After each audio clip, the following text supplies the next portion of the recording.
Hello बच्चों, क्या हाल चाल।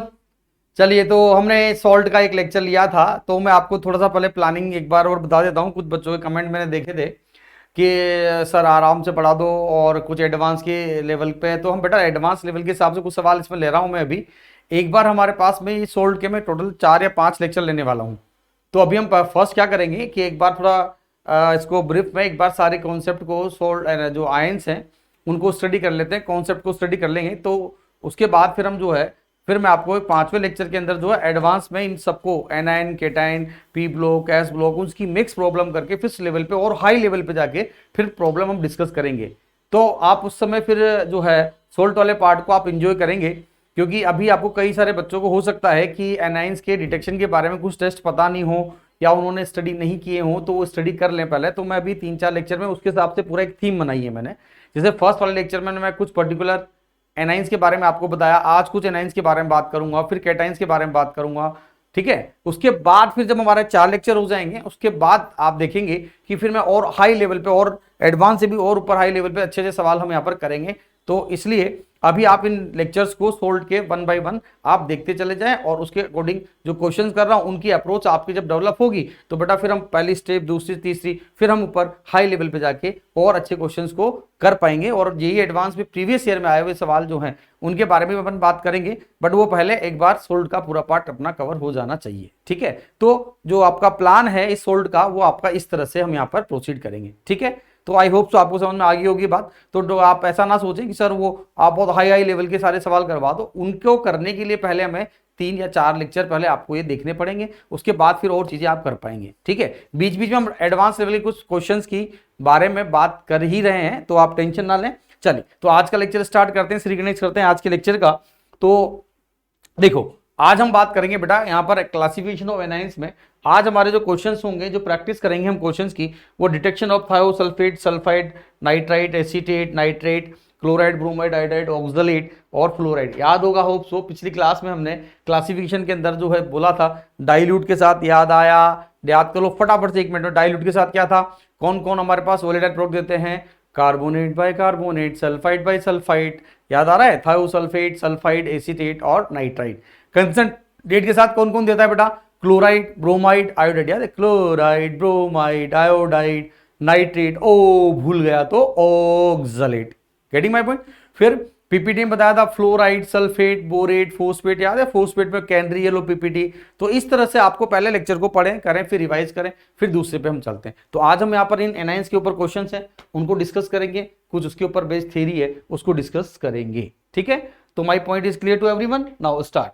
चलिए, तो अब यहाँ पर आप देख सकते हैं पहला सवाल आपके सामने आता है। यहाँ पर एक देखो, बोलता है थायोसल्फेट आयन के ऊपर बेस्ड है, बोलता है साइनाइड सॉल्यूशन है। यहाँ पर आपके पास में आप देख सकते हैं we can take the cyanide solution. यहाँ पर आप जो है सब बच्चे ध्यान दें, यहाँ पर आपने एक जो है साइनाइड सॉल्यूशन यहाँ पर ले लिया। पोटेशियम साइनाइड हो सकता है, सोडियम का साइनाइड हो सकता है। बोलता है यहाँ पर हमारे पास इसकी रिएक्शन हुई तो कोई बी एनाइन आपके पास मिला और FeCl3 सॉल्यूशन आपके पास यहाँ पर डालते हैं न्यूट्रल। तो क्या होता है FeCl3 जो होगा आपका ये न्यूट्रल सॉल्यूशन यहाँ पर आप डालते हैं तो यहाँ पर एक ब्लड रेड पीपीटी आता है।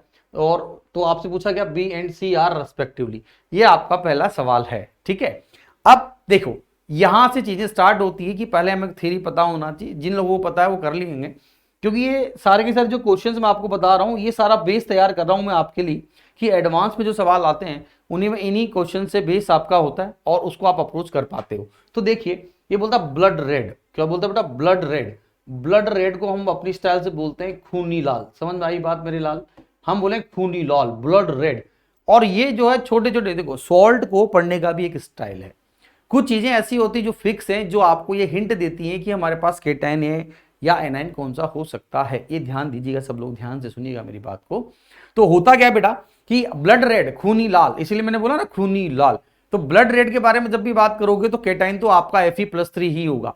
ध्यान से सुनिएगा, ये पहले प्रीवियस ईयर में आप जब सवाल भी कर रहे हो, प्रीवियस ईयर के किए हो, तो आपने सुना भी होगा ब्लड रेड। ये ब्लड रेड अगर वर्ड आता है तो समझ जाना केटाइन तो बेटा +2, केटाइन तो आपका Fe+3 ही होगा। और एनाइन जो उसके साथ एसोसिएट होकर कंपाउंड बनाएगा वो एनाइन आपका थायोसाइनाइड हो सकता है या आपका एसीटेट हो सकता है। ये दो ही रहेंगे। तो इससे एग्जाम में सीधा सीधा हमारा क्वेश्चन देखते ही हो जाता है। ये खास बात है। अगर आपको इतनी सी बात नहीं पता, नहीं पड़ा, तो फिर कैसे करोगे? जैसे ये वाला पार्ट है, बहुत ही अच्छा पार्ट है। फिर ये सब चीजों को मैं बाद में फिर और ABCD इस तरह से बड़े बड़े सवाल करेंगे तो उसमें यूज करेंगे। तो यहां पर होता क्या है, यहां पर आप देखेंगे बेटा ये H2O3 ये 2- है मेरे पास में।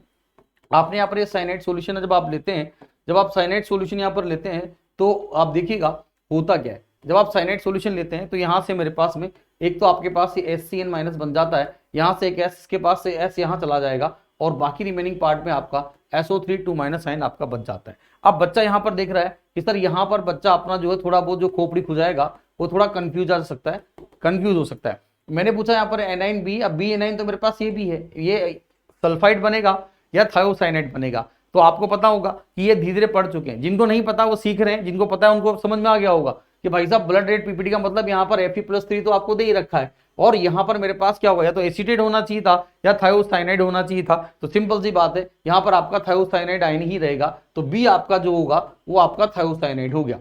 रही बात इस FeCl3 सॉल्यूशन के साथ बात की जाती है, तो ब्लड रेट पीपीटी बोल रहा है यहाँ पर अपने पास में, तो ये आप यहाँ पर बोल सकते हैं कि Fe, देखिएगा ध्यान से, Fe जो +3 होता है वो यहाँ पर हमारे पास 3HCN- के साथ बात करूंगा, 3HCN- के साथ बात कर सकता हूं यहाँ पर आराम से। आप देखें तो ये क्या बनाएगा बेटा, यहाँ पर ये Fe और ये HCN का होल थ्राइस, यहाँ पर इसका जो है आपका एक खूनी लाल पीपीटी आपका बन जाएगा। आगे बात समझ में? तो क्वेश्चन था आपका कि B and C are respectively, तो B तो आपका ये हो जाता है यहाँ पर HCN, और कहेंगे ये हो गया सब, और बाकी ये HCN का 3, यानी first will be your correct answer. ये इस तरह से यहाँ पर आ जाता है। ठीक है, कई जगह आप देखेंगे इस वाले पार्ट में ऐसे भी लिखा हो जाता है, Fe+3 आपको दे रखा है यहाँ पर। सब बच्चे ध्यान देंगे, ये इसका कॉम्प्लेक्स के हिसाब से एक सोल्यूशन में अगर आप देखें इसको ऐसे भी लिखा हो सकता है। देखिए Fe है आपका, FeH2 का होल 6 है, कॉम्प्लेक्स है। ये सब एडवांस भी इस तरह से भी चीजें फर्दर पूछी जाती हैं, तो बेसिक नॉलेज पता होगी तो आप कुछ भी कर सकते हैं। ठीक है, तो Fe+3 आपके पास हो जाता है बेटा यहाँ पर, और ये HCN- से कई जगह आप देखेंगे कि it is written like that FeH2 का होल 5, और यहाँ पर आपके पास HCN ऐसे भी आपके पास यहाँ पर लिखा हो सकता है +2, तो ये भी आपका जो है खूनी लाल ब्लड रेड, इसको आप बोल सकते हैं ब्लड रेड पीपीटी आप ऑब्जर्व करेंगे। तो इसमें टेंशन लेने की जरूरत नहीं, आराम से कई बार ये वाला पार्ट ऐसे भी दे सकते हैं और ऐसे भी दिया जा सकता है। तो ये आपका थायोसल्फेट के साथ बहुत ही अच्छा एक प्यारा सा टेस्ट है, इसका कंफर्मेटरी टेस्ट है, तो उसके ऊपर बेस्ड क्वेश्चन है। तो मैंने कंफर्मेटरी टेस्ट को इस तरह से बेटा क्वेश्चन के माध्यम से आपको मैं डिलीवर कर रहा हूं। ओके, तो आप इसको देखते जाएं, ये लर्निंग पार्ट का पार्ट चल रहा है, उसके बाद इसका यूज आप आगे कहीं भी कर सकते हैं। चलिए अगले सवाल पे चलते हैं। अगला सवाल आपके पास फिर एक सवाल आ जाता है, देखिए बोलता unknown salt which is water soluble on addition of dilute HCl no immediate change occur but soon on warming gives colorless suffocating odor gas A gives white PPT with CuSO4 solution। ऐसा लंबा सा सवाल दे दिया। तो question में आप option भी देख सकते हैं, ऑप्शन में कॉपर के बारे में बात कर रहा है, यहाँ पर आप देख सकते हैं, यहाँ पर ये थायोसल्फेट भी है, सल्फेट भी है, तो मेरे पास में यहाँ से मुझे आइडिया मिल जाता है, यहाँ से मुझे आइडिया मिल जाता है। तो आप देख रहे हैं कि भाई ये अपने पास ये देखो ये H2O3 जो होता है बेटा, H2O3 जो है ये थायोसल्फेट है, इसका जब आप पीटी लगाते हैं, पीटी मतलब होता है प्राइमरी टेस्ट, आप जब लगाते हैं तो हमारे पास जब हम इसके अंदर बोला यहाँ पर इसने प्राइमरी टेस्ट के बारे में बात करता हूँ, यहाँ से आप इसको देखेंगे, इसके अंदर हमने प्राइमरी टेस्ट लगाते हैं, इसका बोलता है on addition of dilute HCl। Dilute HCl आप यहाँ पर डाल रहे हैं, दिल डाल रहे हैं, आप यहाँ पर सोच सकते हैं, हाँ डाइल्यूट HCl तो मैंने बताया था आपको कि डाइल्यूट HCl के साथ थायोसल्फेट हो सकता है, और यहाँ पर हमारे पास इनिशियली कोई ऑब्जर्वेशन नहीं आता, पर थोड़ा बहुत वार्म कर सकते हैं, या थोड़ी देर बाद आप देखेंगे तो यहाँ पर SO2 निकल के बाहर आती है। बच्चा बोले सर यहाँ पर सल्फाइड भी तो SO2 दे सकता है, थायोसल्फाइड भी दे सकता है, तो बेटा वहां पर क्या है, थोड़ा सा बोला है इसने कि इमीडिएट चेंज नहीं आ रहा, तो H2O3 2- SO3 2- HSO3- dilute acid के साथ SO2 गैस देते हैं। याद करो टेबल में बनाया था, वो तीनों SO2 देते हैं। फिर बच्चा सोच रहा था तीनों अगर होते तो मुझे कैसे पता चलता, तो दिस क्वेश्चन में इट इज मेंशन दैट कि थायोसल्फेट के केस में इमीडिएटली SO2 नहीं निकलती है, थोड़ी देर बाद निकलती है, या और अगर चाहें तो थोड़ा सा उसको हल्का सा वार्म करते हैं तो SO2 बाहर आती है। तो ये उसका उन तीनों में से कि H2O3 2- है या SO3 2- है, ये उसका डिस्टिंक्शन के हिसाब से बात की। आगे वाले क्वेश्चन में मैं आपको डिस्टिंक्शन भी बताऊंगा, और एक तो इससे आइडिया मिल जाता है, और वैसे भी ऑप्शन देख के आपको यहाँ पर आइडिया मिला, तो ठीक है साहब। तो यहाँ पर SO2 गैस आपके पास बाहर आ जाती है, इसमें कोई इश्यू अपने पास यहाँ पर है नहीं। फिर बोलता है हमारे पास में सफोकेटिंग ओडर, सफोकेटिंग ओडर का मतलब आप समझ गए होंगे बेटा, वो SO2 गैस होती है, वो सफोकेटिंग ओडर होती है, स्मेल ऑफ बर्निंग सल्फर आती है, याद है सब लोगों को, बताया था मैंने, ये आपका सफोकेटिंग ओडर का भी होता है। और इसके अंदर यहाँ पर आपने क्या बोल दिया बेटा, स्मेल ऑफ बर्निंग, यहाँ पर ठीक है, smell of burning sulphur, burning sulphur की स्मेल भी आप इसके अंदर ऑब्जर्व कर सकते हैं।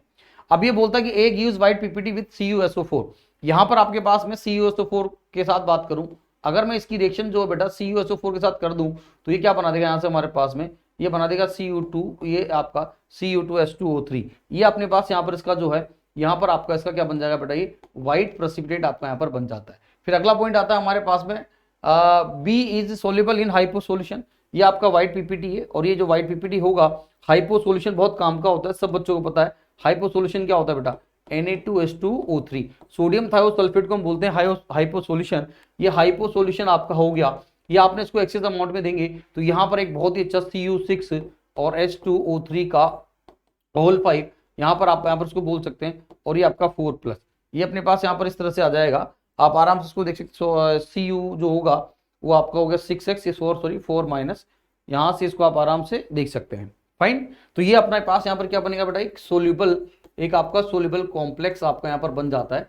और दूसरी बात, इस वाले पार्ट को जब आप हीट करते हैं, इस वाले पार्ट को जब आप हीट करते हैं तो मेरे पास यहाँ पर जो होगा वो आपका Cu2H के हिसाब से इसका ब्लैक पीपीटी आपको ऑब्जर्व हो जाएगा, ठीक है। तो यहाँ पर क्वेश्चन में पूछा गया था कि black PPT C, the PPT B and C are, तो पीपीटी एक तो आपके पास ही व्हाइट पीपीटी बन रहा है, ठीक है, एक तो आपका व्हाइट पीपीटी हो गया, ब्लैक पीपीटी आपका क्या हो गया बेटा, black PPT C, the PPT B and C, B आपका जो होगा वो तो ये हो जाएगा बेटा, और ये वाला पार्ट आपका यहाँ पर सी इस तरह से हो जाएगा, तो इसमें कोई दिक्कत नहीं है। तो आराम से आपका आंसर जो बनता है वो थर्ड वाला आपका आंसर यहाँ पर आ जाएगा, बोलो ठीक है, क्लियर है सब बच्चों को। तो आराम से आप इस चीजों को देख लें, समझ लें इसको, उसमें कोई दिक्कत नहीं है। तो ये थायोसल्फेट के कुछ स्टैंडर्ड टेस्ट आपके पास यहाँ पर दिए गए, उनके हिसाब से मैं आपको बता रहा हूँ।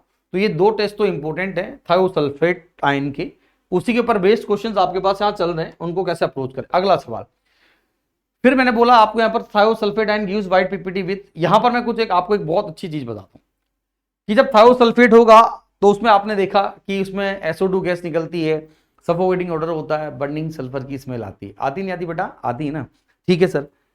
अब प्राइमरी ऑब्जर्वेशन से आपको आइडिया मिल गया कि भाई वो थायोसल्फेट आयन हो सकता है। So now what we have to do, now we have to apply the confirmatory test. Confirmatory test से उसको हम कंफर्म करते हैं, याद होगा कभी आपने बोर्ड में कभी आपने प्रैक्टिकल किया हो तो पहले प्राइमरी टेस्ट करते हैं, उसके बाद कन्फर्मेटरी टेस्ट हम लगाते हैं।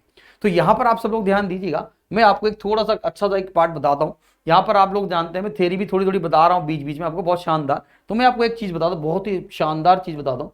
ये आपका H2O3 2- है, ये थायोसल्फेट आयन है बेटा आपके पास। यहाँ पर आप सब लोग ध्यान दीजिएगा, बहुत ही जबरदस्त चीज है, और इससे आपके कई सारे सवाल इसके जो है बहुत आसानी से हो जाएंगे, ठीक है। देखिए यहाँ पर आप देखेंगे हमारे पास में, यहाँ पर आप सब बच्चे ध्यान दीजिएगा, मैंने यहाँ पर थायोसल्फेट आयन का प्राइमरी टेस्ट लगाया, मुझे आइडिया मिल गया कि भाई मेरे पास थायोसल्फेट आयन यहाँ पर आपके पास हो सकता है, ठीक है। अब मैंने क्या किया यहाँ पर हमारे पास में, ठीक है, यहाँ पर मैंने कुछ रिएजेंट यूज किए। मान लो हमने यहाँ पर एक रिएजेंट यूज किया AgNO3, ठीक है, एक आपने यहाँ पर रिएजेंट यूज किया BaCl2, ठीक है, और यहाँ पर आपने बोल दिया साहब ये लेड है आपके पास, है लेड का एसीटेट आप यहाँ पर ले सकते हैं, लेड का नाइट्रेट भी आप यहाँ पर ले सकते हैं इसके अंदर, सब लोग ध्यान दीजिएगा यहाँ पर। फिर हमने यहाँ पर Hg के हिसाब से बात की, मरकरी वाला पार्ट दे रखा, इसका नाइट्रेट यहाँ पर हमने ले लिया, यहाँ पर आपने HgCl2 भी ले लिया, ठीक है। ये अपने पास यहाँ पर अगर आप देखेंगे ये मैंने कुछ रिएजेंट ले लिए, वैसे रिएजेंट के बारे में डरने की जरूरत नहीं है, वो आपको एग्जाम में दे रखा होता है ना बेटा। अब ध्यान से सुनिएगा मेरी बात को कि थायोसल्फेट आयन का प्राइमरी टेस्ट आपने लगाया, कन्फर्मेटरी टेस्ट के लिए आपको रिएजेंट देगा, बनेगा क्या, चलो देखते हैं। बहुत सिंपल सी बात है, जब भी हमारे पास आयनिक सोल्ट्स के बारे में बात करते हैं, कोई रिएजेंट लेते हैं तो हमारे पास आयन एक्सचेंज रिएक्शन होती है, तो इजीली ये कोई बच्चा बोल सकता है हाँ सर ये Ag+ है, ये Ba तो 2+ में है, सर लेड जो है आपका +2 में है, मरकरी भी आपका +2 में है यहाँ पर, तो मेरे पास कंपाउंड क्या बनेगा। सिंपल सी बात है, कोई बच्चा बोल सकता है सर यहाँ पर Ag2H2O3 बनेगा, ये आपका Ag2H2O3 बना दिया मैंने। फिर उसके बाद मैंने बोला था Ba के साथ क्या बात करेंगे, तो ये आपका BaH2O3 बन जाएगा, बोलो इसका भी पीपीटी बनेगा। यहाँ पर आप लेड के साथ बात करेंगे तो लेड का भी आपके पास PbH2O3 बन जाएगा। आप H के बारे में बात करेंगे तो Hg के बारे में बात करना चाह रहा हूँ, तो इसका भी Hg का भी H2O3 का आपके पास पीपीटी बन जाएगा। तो आपने सारे पीपीटी बना डाले, 6 रीजन के साथ आपके कन्फर्मेटरी टेस्ट हो गए। अभी एक चुटकी में सारी याद करवा दूंगा टेबल, डोंट वरी, ये रिएजेंट गिवन होंगे, ये आप आराम से बना सकते हैं। अब नाउ क्वेश्चन कम्स, क्वेश्चन ये आता है, डू यू नो दैट कि ये पीपीटी के कलर क्या होंगे? क्या आपको पता है इनके पीपीटी के कलर क्या होंगे? ठीक है, पर अभी और आगे बढ़ते। एक और खास बात इन्होंने बोली कि जो पीपीटी तो आपको दे रखा था, यहां पर फिर हमने क्या कर दिया, इसका ये पीपीटी आपको दे रखे हैं, फिर उन्होंने क्या किया, भाई लोगों ने, कि इन्होंने इसको फिर हीट भी कर दिया। आगे का सवाल जो बनेगा आपका एडवांस के हिसाब से, वो बोल सकता है कि साहब हीट भी कर सकता है उसको। जब हीट करेंगे तो क्या होगा, जब इसको हीट करूंगा तो भाई यहां पर हमारे पास में Ag2S आ गया, इसका भी एक पीपीटी बन जाता है। यहां पर ये बी के केस में क्या होता है, नो रिएक्शन, कुछ होता ही नहीं हीट करने पर, ये एज इट इज ही रहता है। और यहां पर हमारे पास को हीट करूंगा तो ये पीबीएस आपका यहां पर बन जाएगा, और यहां पर मैं इसको बात करूंगा तो मेरा यहां पर HGS आपके पास ये बन जाता है। बोलो ठीक है, ये आपका HGS यहां पर बन गया। बोलो मजा आया? ये एक टेबल बड़ी अच्छी है। कन्फर्मिटी टेस्ट अगर आप लगाना चाहते हैं, सीटी अगर आप लगाना चाहते हैं, कन्फर्मिटी टेस्ट फॉर थायोसल्फेट अगर आप लगाना चाहते हैं, तो ये टेबल हर बच्चे को याद होना चाहिए, क्योंकि इस टेबल से बहुत सारे सवाल आपके सॉल्व होने वाले हैं, ये मैं आपको बता देता हूं। ठीक है, तो अब देखो कहां सर, ये तो ठीक है। अब नॉर्मली बच्चा सोचता है सर इतने रिएजेंट, 6 रिएजेंट कौन याद करेगा, फिर उनके 6 पीपीटी बनेंगे, फिर उसके बाद वो हीट करने के बाद फिर पीपीटी बन रहे हैं, कौन सा बनाएगा, तो ये बड़ा दिक्कत हो जा रही है। तो कितनी सारी चीजें आपके पास हो गई, पर टेबल तो छोटी सी है। अभी देखो आप, तो हमने क्या किया, थायोसल्फेट में हम क्या करते हैं भाई साहब, आप कर क्या रहे हो, आप आईटी की प्रिपरेशन कर रहे हो? हाँ सर, आईटी में जाएंगे सर, आईटी में सेलेक्ट हो जाएंगे, सेलेक्ट होने के बाद कोई ना कोई ब्रांच लेके पढ़ेंगे, पढ़ने के बाद 4 साल बाद पास आउट होंगे, तो होगा क्या उसके बाद डेफिनेटली एक अच्छी जॉब मिलेगी, अच्छा खासा माल मिलेगा ना, है अच्छी खासी जॉब मिलेगी, किसी अच्छी एमएनसी में वर्क करोगे तो डेफिनेटली पैसा भी अच्छा ही मिलेगा। और कंपनीज पैसा सारा एक नंबर में देती है, एक नंबर का पैसा सारा क्या होता है, ब्लैक मनी होता है, व्हाइट मनी होता है बेटा, व्हाइट मनी होता है। अरे होता ही नहीं होता, होता है। फिर दूसरी बात, खूब पैसा आ गया आपके पास में, तो पैसा आने के बाद में थोड़ी पैसे की गर्मी भी तो आ जाती है मेरे भाई, है। और पैसे की गर्मी आ जाती है तो थोड़ा काले कारनामे करना स्टार्ट कर देते तुम लोग, है। तो थोड़ा ध्यान से देखना इस छोटी सी स्टोरी का पर्पज क्या था। इसका पर्पज ये था कि अभी ये जो रिएजेंट है इसको हमने क्या किया, यहाँ एक ही लाइन में कर डाला है। अभी देखिएगा आप ध्यान सुनिएगा, तो मैंने क्या बोला, एजी से मेरे पास मैंने ऐसे बोला, इसको ऐसे लिखा मैंने, आगे बीए से मैंने बोल दिया बाप, आगे बाप, पीबी से मैंने बोल दिया पैसा, आगे बाप पैसा, और HG जो है, HG को मैंने HG से बोल दिया होगा।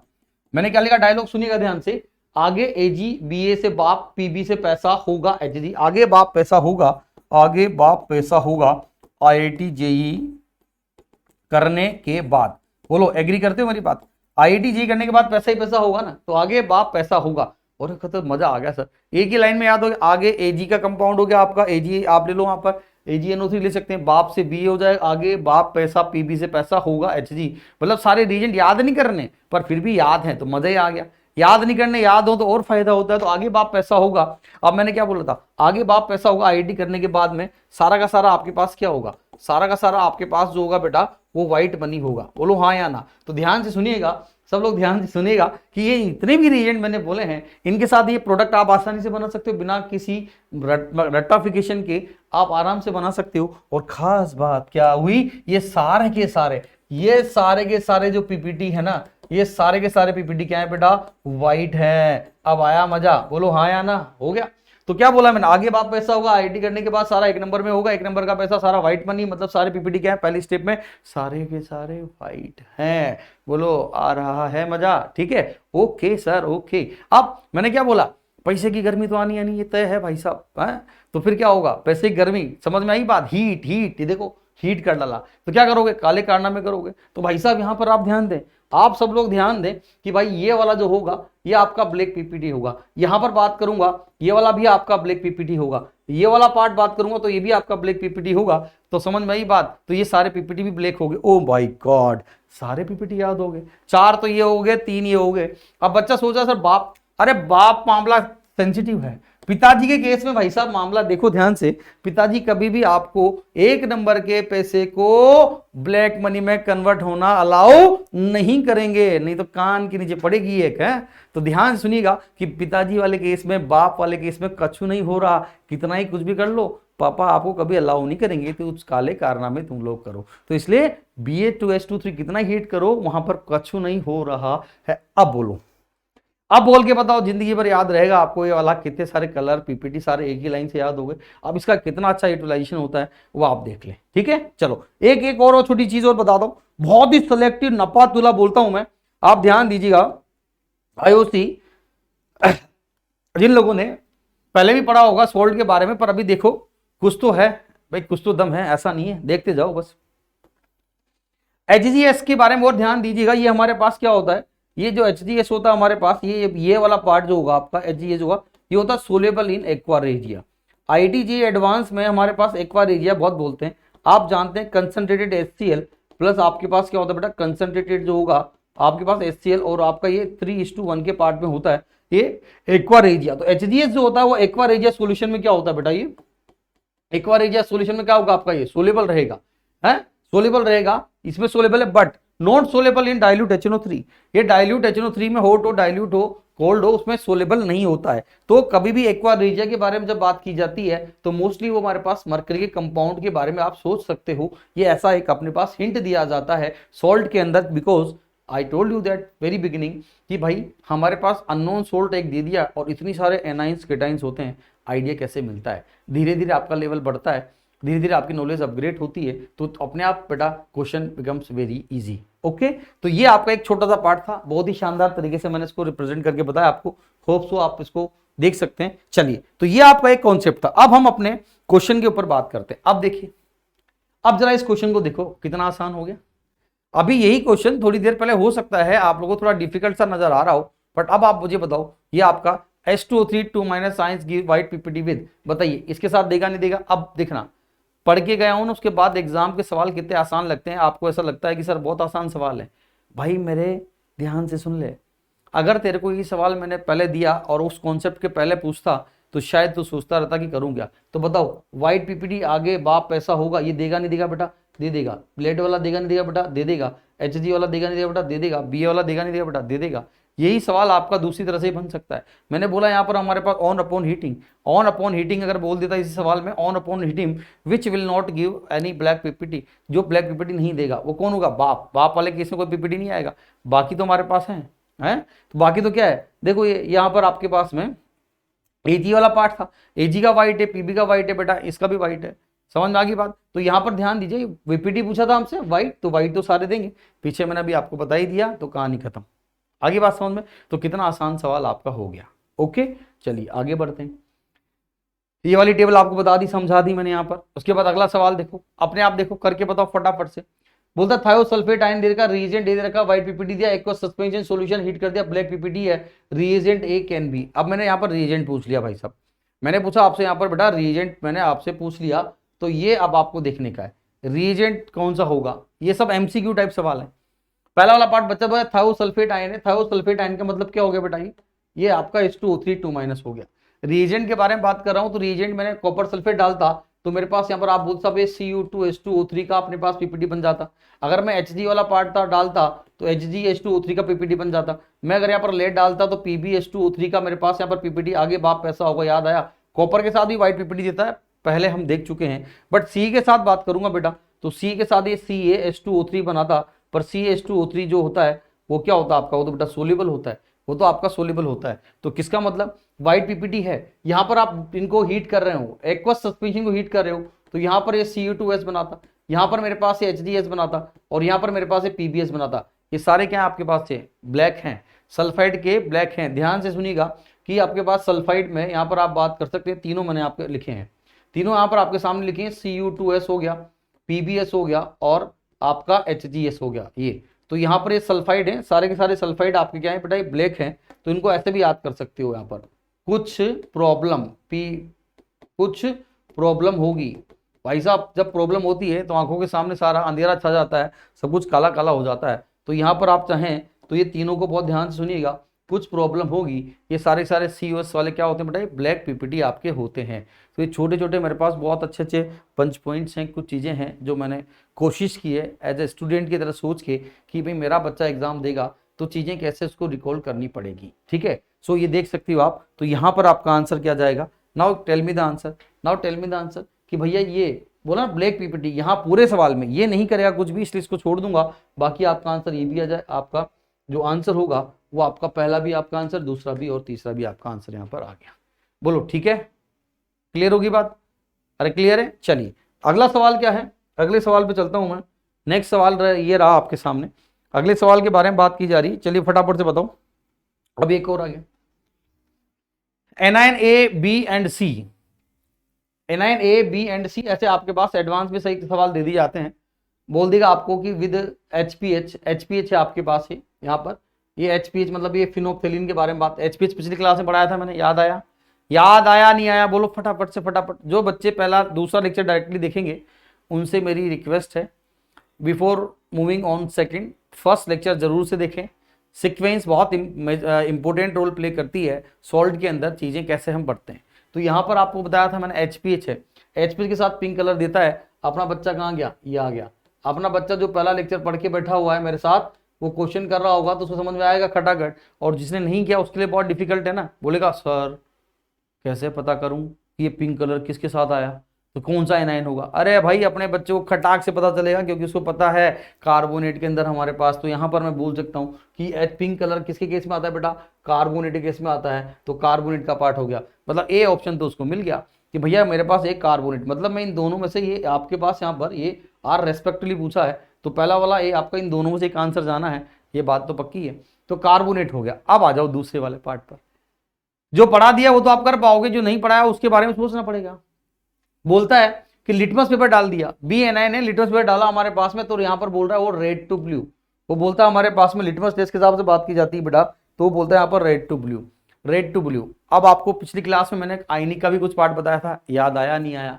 आयनिक इक्विलिब्रियम, जब भी एक्सप्लेनेशन के बारे में बात करते हैं तो आयनिक इक्विलिब्रियम का रोल बहुत अच्छा होता है। आयनिक इक्विलिब्रियम में आपने पढ़ा था hydrolysis, whatever the salt which is ionic in nature is going to put into the water, the first step is this, it is going to be hydrolysed and it has a final equation. तो यहां पर आप देख सकते हैं कि मैं अब आपको बताता हूं, अभी हमने यहाँ पर आपको बताया था, मैं एक नई चीज और बताऊंगा आपको। यहाँ पर सब बच्चे ध्यान दीजिएगा, फिर सवाल पे वापस आता हूँ। थोड़ा सा पहले इसकी नॉलेज हम गेन कर लेते हैं। तो अभी हम यहाँ पर बात कर सकते हैं थोड़ा सा, यहाँ पर हम बात कर सकते हैं थोड़ा सा बेटा, यहाँ पर कि SO3 2 माइनस है और आपका एक HSO3 माइनस है। ये दोनों के दोनों आपके पास, आप जानते हैं कि ये दिल जो होता है HCl का डालने पर इसमें होता क्या है, ये दोनों के दोनों SO2 गैस दे देते हैं। बात आती है कि सर इन दोनों को डिस्टिंक्शन कैसे करेंगे, how we are going to distinguish between them.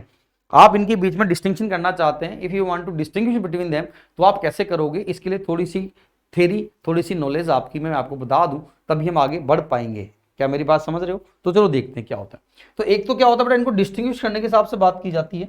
तो हम एक तो इनको डिस्टिंग्विश करने के लिए हम कर सकते हैं, यहां पर पहला पॉइंट आपके पास आता है using litmus, using litmus paper.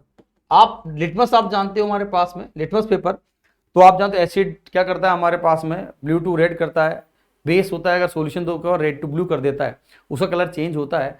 तो ये सब आपने आयनिक इक्विलिब्रियम पढ़ा होगा, पढ़ा है? तो यहाँ पर ध्यान दें कि मेरे पास आई टोल्ड यू दैट कि भाई SO3 माइनस है, SO3 2 माइनस है। सबसे पहले इसका सोल्ट का पानी में डाला था हमने, तो उसका हाइड्रोलिसिस हुआ होगा, और जब इसका हाइड्रोलिसिस हुआ होगा आपके पास में, तो क्या बना होगा बताओ?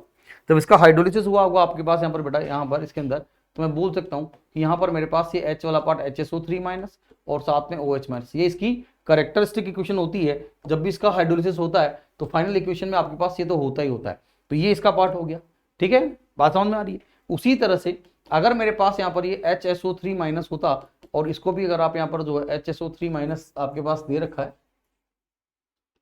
ठीक है, और यहाँ पर फिर आपने यहाँ पर इसका HOH कर दिया, यहाँ पर आपने इसका HOH कर दिया बेटा। अब यहाँ पर बात करूंगा तो ये क्या बनाएगा बेटा, यहाँ पर ये बनाएगा आपका H2SO3 बनाएगा, और साथ में क्या हो जाएगा यहाँ पर ये OH माइनस। ये इसकी करेक्टरिस्टिक इक्वेशन आपके पास यहाँ पर आ जाती है।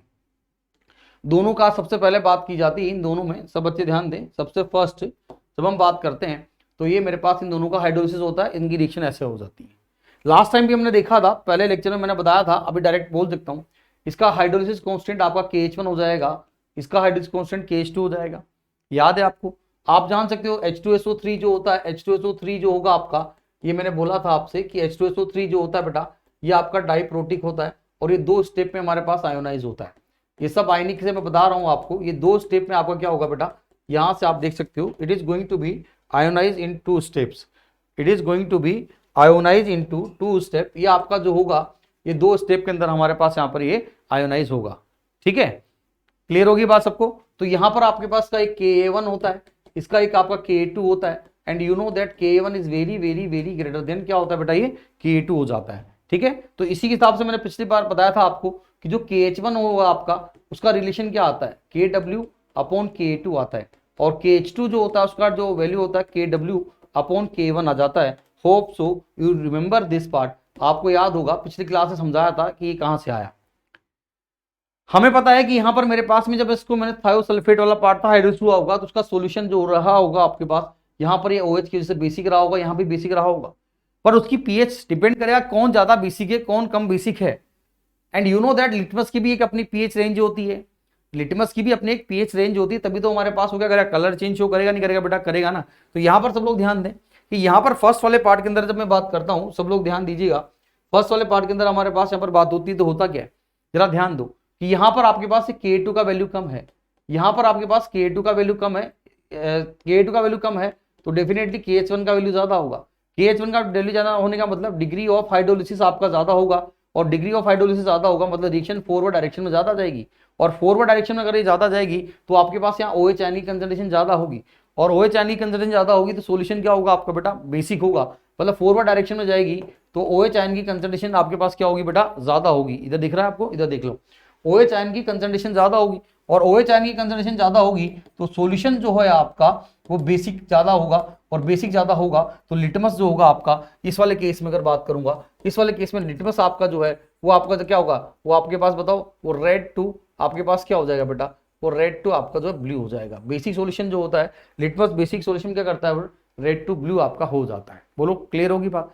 यहां पर बात करूंगा तो यहां पर मेरे पास में जो है Ka1 की वैल्यू ज्यादा है तो KH2 की वैल्यू कम होगी, KH2 की वैल्यू कम होगी तो आपके पास डिग्री ऑफ हाइड्रोलिसिस कम होगा, और डिग्री ऑफ हाइड्रोलिसिस कम होगा तो OH आयन कंसंट्रेशन कम होगी, और OH आयन कंसंट्रेशन कम होगी तो वो उतनी सफिशिएंट इनफ नहीं होती कि वो लिटमस का कलर चेंज कर पाए। इसलिए यहां पर क्या होगा, इस वाले केस में नो चेंज। यहां पर अगर बात करूंगा तो no change in colour, colour of litmus, यहां पर हमारे पास लिटमस में कोई कलर चेंज नहीं होगा। ये हुआ आपका डेप्थ नॉलेज, इसके बोलते हैं एडवांस लेवल की चीजें कैसे हम डेवलप करते हैं, उसके पहले कॉन्सेप्ट पता होना जरूरी है। नॉर्मली हमारे पास सल्फाइड आपके पास सल्फाइड आपको दे रखा है, SO3 दे रखा है, आपको जो है बाई सल्फाइड दे रखा है, दोनों के दोनों को टेस्ट ट्यूब में रखा हुआ, लिटमस लिया, एक में डिप किया एक में डिप किया, एक में हमारे पास रेड टू ब्लू हो रहा है, एक में कछु नहीं हो रहा, तो आप समझ जाएंगे कि जिसमें रेड टू ब्लू हो रहा है वो सल्फाइड है, और जिसमें नहीं हो रहा वो बाई सल्फाइड है। तो ये पहला स्टेप तो उसका ये होता है कि इसको इस वाले थ्रू के इसके थ्रू हम यहाँ पर आइडेंटिफाई कर सकते हैं, डिस्टिंक्शन इसका किया जा सकता है। बोलो बात समझ में आई या नहीं आई, आ गई। इसी तरह से बेटा, इसी तरह से एक दूसरा, इसी का डिस्टिंक्शन टेस्ट में एक दूसरा होता है हमारे पास में, दूसरा पॉइंट और आपके पास होता है यूजिंग H2O2 हाइड्रोजन पेरोक्साइड। ये हाइड्रोजन पेरोक्साइड की रिएक्शन भी है, इंपॉर्टेंट रिएक्शन है, क्योंकि अब आप धीरे धीरे सीखेंगे किस तरह से कॉन्सेप्ट आपस में इंटरलिंक किए जाते हैं। हाइड्रोजन में मैंने आपको पढ़ाया था, इफ यू रिमेंबर H2O2 के बारे में बात की थी।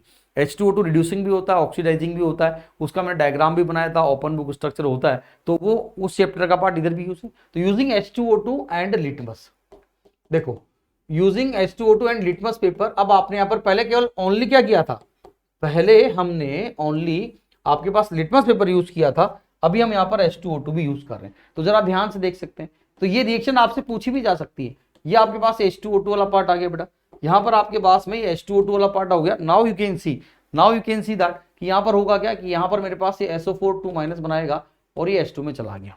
आगे बात समझ में, ये हुआ आपके पास इसका पार्ट, तो यहाँ पर इसका पार्ट हो गया। इसी तरह से अगर मेरे पास ये बाई सल्फाइड होता, अगर बाई सल्फाइड होता बेटा, यहाँ पर ये H2O2 मैं इसके अंदर डाल रहा हूँ, अब यहाँ पर क्या हो जाएगा, अगर बाई सल्फाइड होगा तो यहाँ पर मेरे पास SO4 एक ऑप्शन वहां से वहां चला जाएगा और H2O भी हो जाएगा और साथ में आपका H+ बनेगा। Now you can see that कि पहला वाला पार्ट जो दे रखा है उसका पार्ट ऐसा हुआ H2O2 यूज करने पर, एक ऐसा हुआ। ये मेरे पास यहाँ पर क्या हो रहा है, ये मेरा यहाँ पर क्या हो रहा है बेटा, ये एसिडिक सॉल्यूशन है, ये मेरा एसिडिक सॉल्यूशन है, और ये वाला पार्ट मेरा क्या है बेटा, यहाँ पर ये न्यूट्रल सॉल्यूशन है।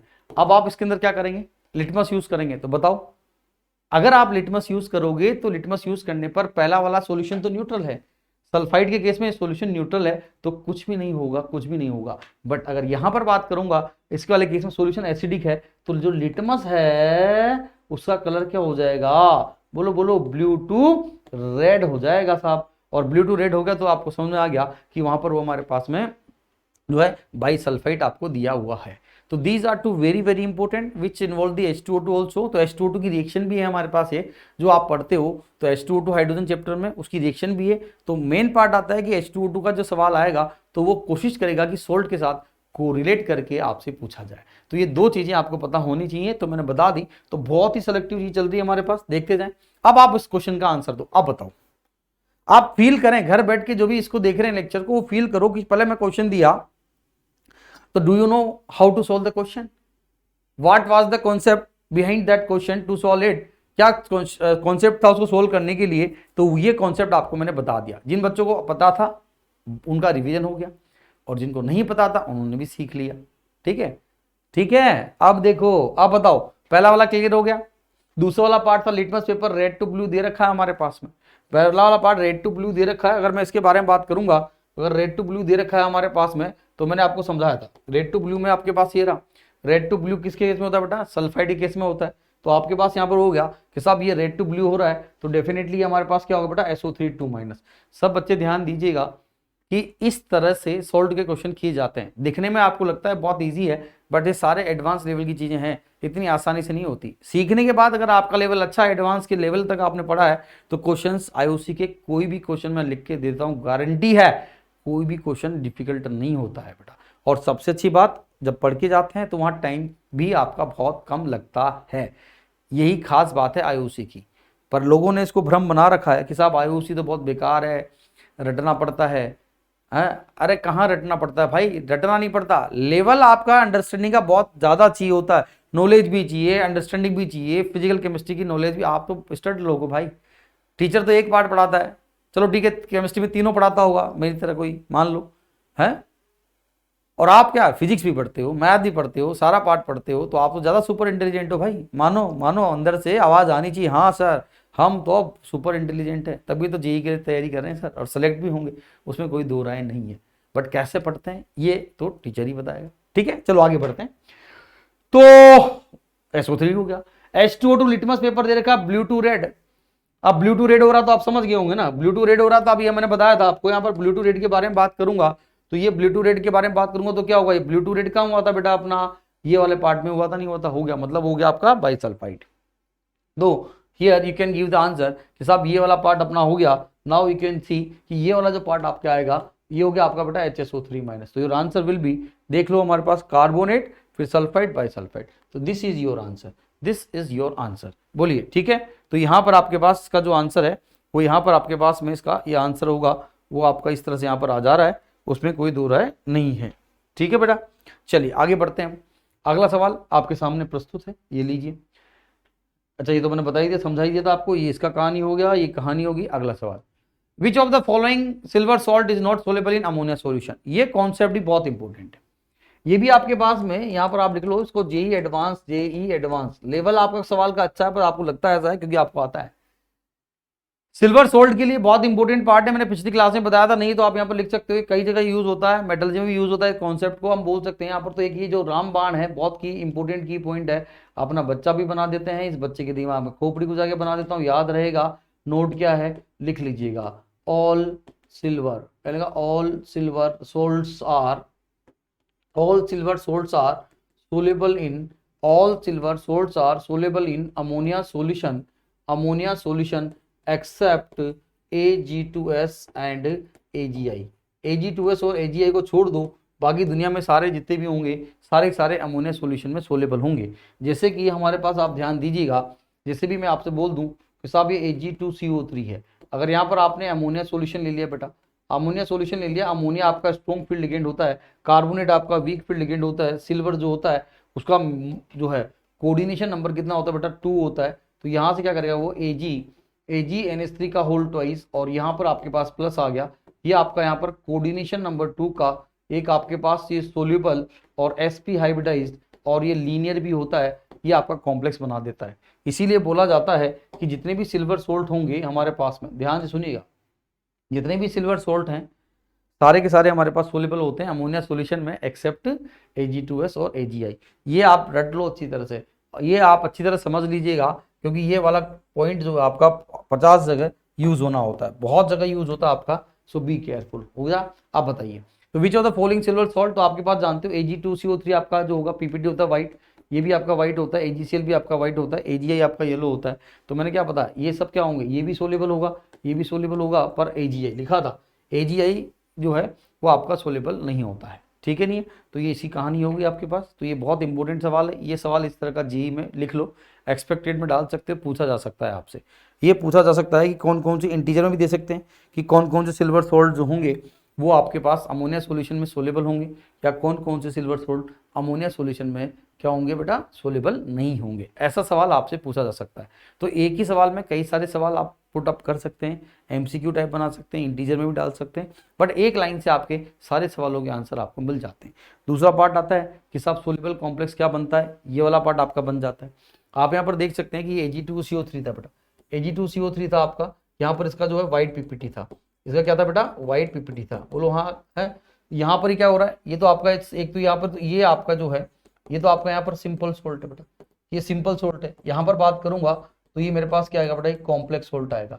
तो सिंपल सोल्ट से इसकी रिएक्शन हो रही है, सिंपल सोल्ट से। अगर आपके पास Ag2CO3 बन रहा होता, अगर आपके पास में Ag2CO3 बन रहा होता तो कैसे बनता वो आपका Ag2CO3 कैसे बनता बेटा, 2Ag प्लस हो रहा होता आपके पास, और कार्बोनेट आयन आपके पास यहाँ पर रहे होते, और इसके हिसाब से आपने यहाँ पर Ag2CO3 का पीपीटी बनाया होता।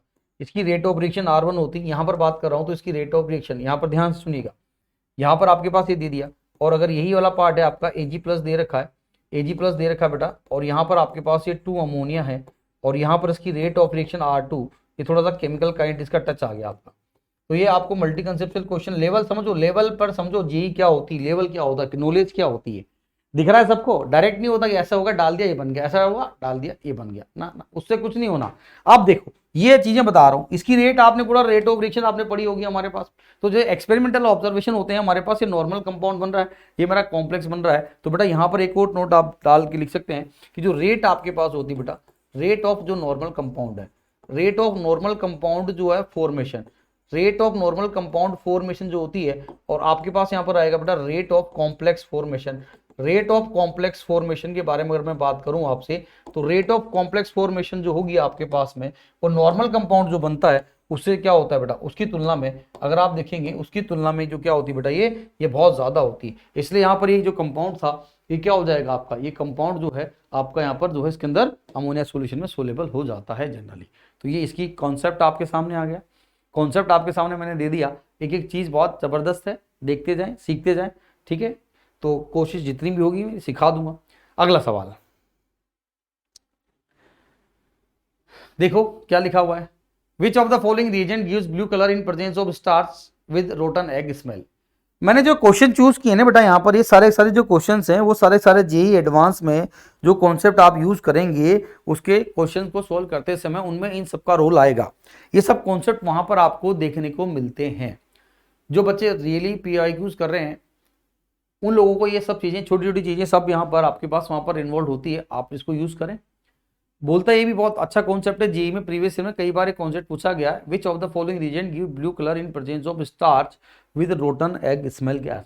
मेरे पास आपको मैंने बताया था रोटन एग, रोटन एग जो होता है आपके पास में, रोटन एग की जो स्मेल जो होती है वो किसकी होती है आपके पास, आप जानते हैं रोटन एग का जो स्मेल होता है वो किसका होता है बेटा, बताओ वो आपका H2S गैस का होता है। किसका होता है बेटा, H2S गैस का होता है, ठीक है। तो यहाँ पर आप ध्यान दीजिएगा, एक तो ये हो गया। तो सिंपल सी बात है आपके पास यहाँ पर इन सबके अंदर बोलूंगा मैं आपसे। और एक और H2S जो होता है वो आपके पास क्या होता है बेटा, ये भी आपके पास पी ब्लॉक में पढ़ा हुआ आपने, ये अपने पास एक गुड रिड्यूसिंग एजेंट होता है। और ये क्या करता है हमारे पास बेटा, ये ऑक्सीडाइजिंग, ये हमारे पास में जो है ये कोई गुड रिड्यूसिंग एजेंट है, और ये अपने पास क्या करेगा, यहाँ पर एक गुड रिड्यूसिंग है, और जनरली ऑक्सीडाइजिंग एजेंट के साथ हमारे पास ये सल्फर की टर्बिडिटी, यहाँ सल्फर की आपके पास में वाइट कई जगह लिखा होता है येलो या येलोइश वाइट या वाइटिश येलो, इसकी टर्बिडिटी आपको देता है। इस बार भी पिछले साल भी इसके ऊपर जो है टर्बिडिटी के ऊपर सवाल था, सल्फर की टर्बिडिटी के ऊपर सवाल दिया हुआ था आप लोगों को, तो ये ध्यान दीजिएगा। तो ये सीखने का पार्ट था। तो H2S के साथ बात कर रहा हूँ तो ये इसके इस तरह से पार्ट होता है। अभी एक रिएक्शन बता दूंगा आप लोगों को, आप देखिएगा ब्यूटी ऑफ दिस कॉन्सेप्ट। तो ये क्या होता है, मैं आपको इस सवाल का पहले आंसर बताता हूँ। ये KiO3 आपके पास में, ये आपका ऑक्सीडाइजिंग होता है आपके पास बेटा, और H2S गैस आपके पास रिड्यूसिंग नेचर की होती है, ये आपका रिड्यूसिंग नेचर का होता है। तो यहाँ से क्या करेगा, ये हमारे पास ये I2 भेज देगा।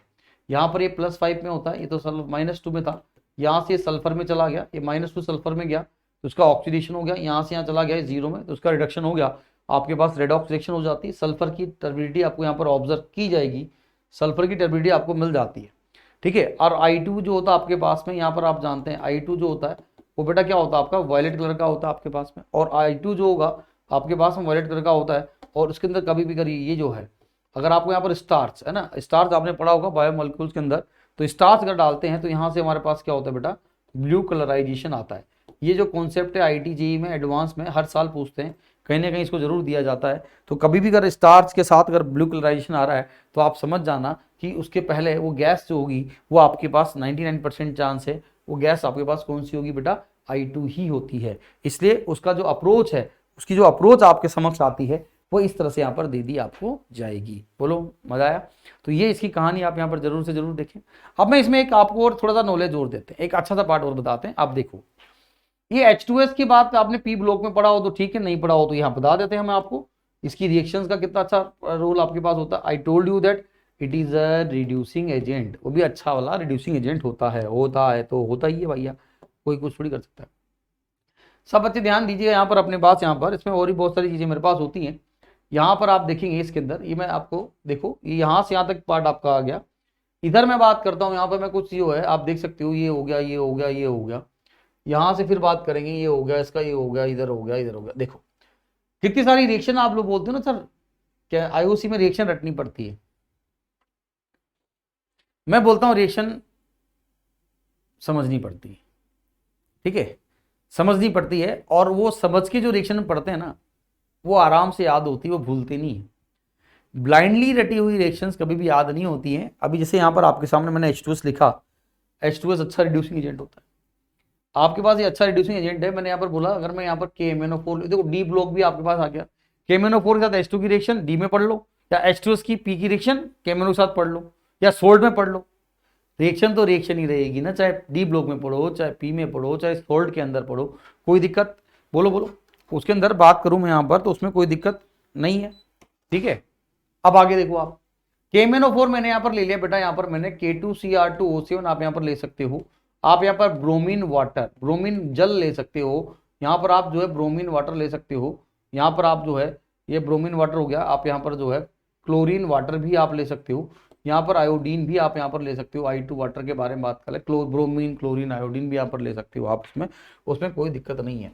यहाँ पर आप जो है कंसंट्रेटेड जो है आप HNO3 ले सकते हो, यहाँ पर आप कंसंट्रेटेड H2SO4 ले सकते हो, यहाँ पर आप जो है H2SO3 यहाँ पर आप ले सकते हो। ये सारा पार्ट अपने पास यहाँ पर जा रहा है। यहाँ पर आप जो है KiO3 यहाँ पर आप ले सकते हो, यहाँ पर आप जो है Fe+3 आप सोल्यूशन ले सकते हो।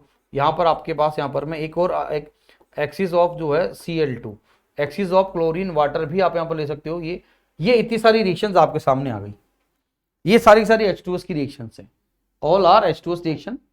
बनेगा क्या देखो, इन सब के अंदर मैं बात करूंगा बेटा, इन सब के अंदर सल्फर की टर्बिडिटी आएगी। अगर आप यहाँ पर बात करना चाहते हैं तो इन सब के अंदर हमारे पास क्या हो गया, इन सब के अंदर हमारे पास क्या हो जाता है, सल्फर की टर्बिडिटी आप ऑब्जर्व कर सकते हैं। सल्फर की टर्बिडिटी व्हाइटिश येलो या येलोइश व्हाइट या येलो या व्हाइट लिखा हुआ होता है, इसे डोंट गेट कंफ्यूज। कई बच्चे सोचते सर वहां पर येलो लिखा था, कहीं बोलते व्हाइट लिखा था, कहीं व्हाइटिश येलो लिखा होता, कहीं येलोइश व्हाइट, मतलब वो टर्बिडिटी इसी की आएगी अगर इनकी रिएक्शन हमारे पास हो रही है तो कितनी सारी रिएक्शन आपको एक ही लाइन में याद होगी। देखिएगा आज के लेक्चर के बाद आपको कम से कम 100-200 रिएक्शन काम की जो जेई पूछती सारी याद हो जाती हैं। ऑब्जर्व भी करो, एनालिसिस भी किया करो लेक्चर का कि आज हमने क्या सीखा। पूरी क्लास के बाद हमने कितनी सारी रिएक्शंस हमारे को बिल्कुल टिप्स पे याद होगी जिनको हम आगे कहीं भी यूज कर सकते हैं। अब मेरा पार्ट क्या आता है, यहाँ पर आप जानते हैं KMnO4 में +7 होता है आपके पास, रेडॉक्स रिएक्शन है, रिड्यूसिंग है, तो ऑक्सी है आपका ऑक्सीडाइजिंग एजेंट है ना बेटा। तो यहाँ पर क्या करेगा आपके पास में H2S एसिडिक मीडियम, तो कितना अच्छा सवाल बनता है। एक छोटा सा सवाल आपके पास पूछ लिया जाता है, H2S के साथ KMnO4 की रिएक्शन करवाते हैं हमारे पास, इसके कितने मोल के लिए कितना चाहिए, तो आपको पता है H2S आपका एसिडिक होती है। H2S आपके पास क्या होती है बेटा, एसिडिक होती है आपके पास में, तो आपके पास एसिडिक मीडियम हो गया, Mn+7 में है, Mn+7 में +7 से कहाँ चला गया +2 में, टेंशन न को, कोई टेंशन ही नहीं है। क्रोमियम के बारे में बात करूंगा, ये आपका क्रोमियम +6 में है, तो ये कहाँ चला जाएगा बेटा, क्रोमियम +3 में चला जाएगा।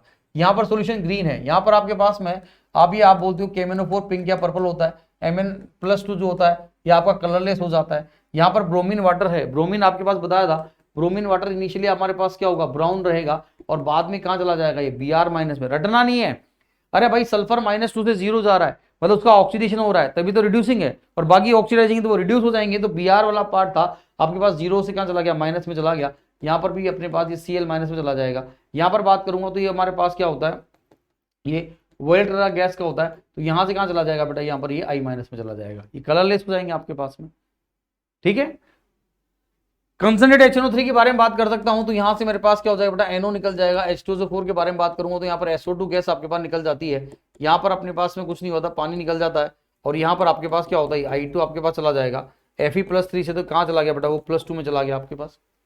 सबसे इंपॉर्टेंट पॉइंट आपके पास आता है कि यहाँ पर जो है, एक आप ध्यान से सुनिएगा, यहाँ पर सबसे इंपॉर्टेंट पॉइंट आपके पास आता है कि अगर एक्सिस अमाउंट में, अगर आपने यहाँ पर ये एक्सिस अमाउंट में, ध्यान सब लोग ध्यान दीजिएगा, अगर आपने यहाँ पर बेटा ये एक्सिस अमाउंट में, अरे तेरी तो एक मिनट, अगर आप यहाँ पर बात कर रहे हैं बेटा इसमें, अगर आपने axis amount of Cl water, chlorine water ले लिया, तो ये इसकी एक औकात बताता हूँ।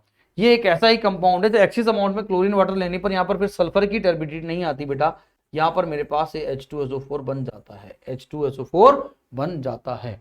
तो ये H2S के बारे में सारी की सारी इसकी, आप चाहो तो इसे कन्फर्मेट टेस्ट में इसको डाल सकते हो, या इसकी रिएक्शन देख सकते हो। तो ये सारी नॉलेज आपको मैंने इसकी बता दी। कुछ गिने चुने चार्ट्स हैं मेरे पास, वो मैं आपको डिलीवर कर रहा हूँ, तो इसीलिए मैं बार बार आपसे बोल रहा हूँ कि आप पहले एक सीक्वेंस को पकड़े मेरी। एक बार आप 3 या 4 लेक्चर पढ़ लो, मतलब ये तो मैं वैसे तो काफ़ी सारे पढ़ाता हूँ, पर यहाँ पर मैं आपको क्वेश्चन के माध्यम से ही, हम यहाँ पर क्वेश्चन के माध्यम से थ्योरी बता रहा हूँ। तो ये जरा आप देखें ध्यान से, ये आपको आना भी चाहिए। आप लोग रियलाइज करोगे 4 लेक्चर के बाद कि सोल्ट में आपको आता है। जिन लोगों ने पहले सोल्ट नहीं पढ़ा है और पहली बार सोल्ट पढ़ रहे हैं, 3-4 लेक्चर के बाद यू रियलाइज दैट कि हाँ, हमें सोल्ट में कई सारी चीज़ें आती है। अब हमारे PYQs प्रीवियस ईयर के सॉल्व होना स्टार्ट हो गए हैं सर, हम कर पा रहे हैं, हम सोच पा रहे हैं कौन सी गैस नीली पीली लाल गुलाबी हो रही है, PPT कैसा आ रहा है, कहाँ पर क्या क्या हो रहा है। ठीक है, बात समझ में आई या नहीं आई बताओ। चलो आगे बढ़ते हैं।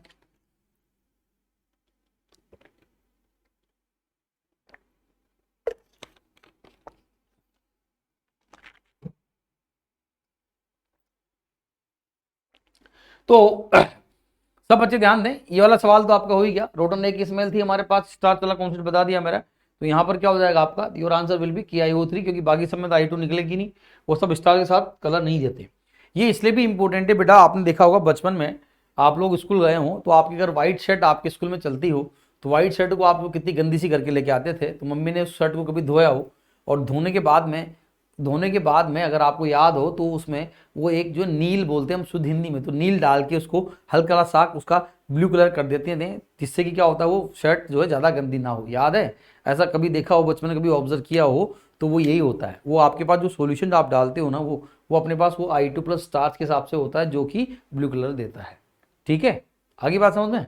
चलो, इसीलिए इसकी इंपॉर्टेंस है। ये रिएक्शन होगी आपके पास। अगला point, which of the following reagent can oxidise the H2S into H2SO4। तो अभी मैंने जस्ट बताया आपको, हमारे पास बाकी सबके बाद तो क्या है, क्लोरीन वाटर भी दे रखा है एक्सेस अमाउंट, तो excess amount of chlorine water आपका इसका हो जाएगा। तो you will see this question, आराम से आप इसको बता सकते हैं। Which of the following metal sulphide are completely hydrolysed by water, ये भी एक बड़ा अच्छा पार्ट है। धीरे धीरे मैं आपको कॉन्सेप्ट बता रहा हूँ। अब which of the following metal sulphide, किसका सल्फाइड जो है आपका, वो क्या कर रहा है, are completely hydrolysed by water. तो यहाँ पर ध्यान दीजिएगा, ये भी एक है कि क्रोमियम है आपके पास। अगर आपके पास यहाँ पर क्रोमियम दे रखा है बेटा, आपके पास अगर यहाँ पर मैग्नीशियम का सल्फाइड दे रखा है, और आपके पास अगर एल्यूमिनियम का सल्फाइड अगर आपको दे रखा है, अगर आप इन सबको पानी में डाल देते हैं बेटा, ये अगर आपके पास इनिशियली सल्फाइड की फॉर्म में है, और अगर आप इनको पानी में डाल देते हैं, तो क्या करते हैं, they are going to convert into their correspondingly आपके पास प्रेसिपिटेट्स। यहाँ पर आपके पास ये H+ है, ये आपका OH- है। क्रोमियम आपका यहाँ पर +3 में है। यहाँ पर मेरे पास में 6 ले लेता हूँ, Cr के साथ क्या बना देगा बताइए, CrOH का होल थ्राइस।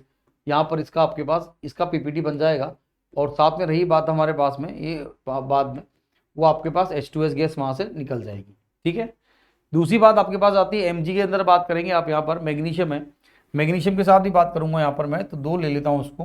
तो ये क्या करेगा बेटा, यहाँ पर ये MgOH का होल ट्वाइस का PPT बनाएगा, और यहाँ से भी आपका H2S गैस निकल जाएगा। यहाँ पर बात करूंगा तो ये क्या करेगा बेटा, यहाँ पर AlOH का होल थ्राइस का PPT बनाएगा, व्हाइट जो होता है ये H2S यहाँ पर निकल जाएगी। तो ये तीनों के तीनों बड़े इंपॉर्टेंट है।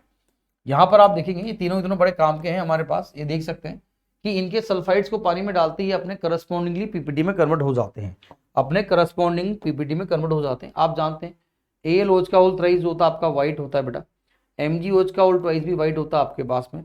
और यहाँ पर अगर आप बात करेंगे तो ये Cr आपके पास दे रखा है, तो ये आपके पास क्या हो गया बेटा, ग्रीन। Cr वाला क्या होता है बेटा, ग्रीन होता है। ठीक है, तो ये थोड़ा ध्यान दीजिएगा, तो ये भी एक बड़ा अच्छा कॉन्सेप्ट है, ये सब मैं यूज करने वाला हूँ बाद में। विच of the following metal sulphide completely hydrolysed by water. Ag2S जो होता है आपके पास, अभी पढ़ा था हमने, याद होगा आपको।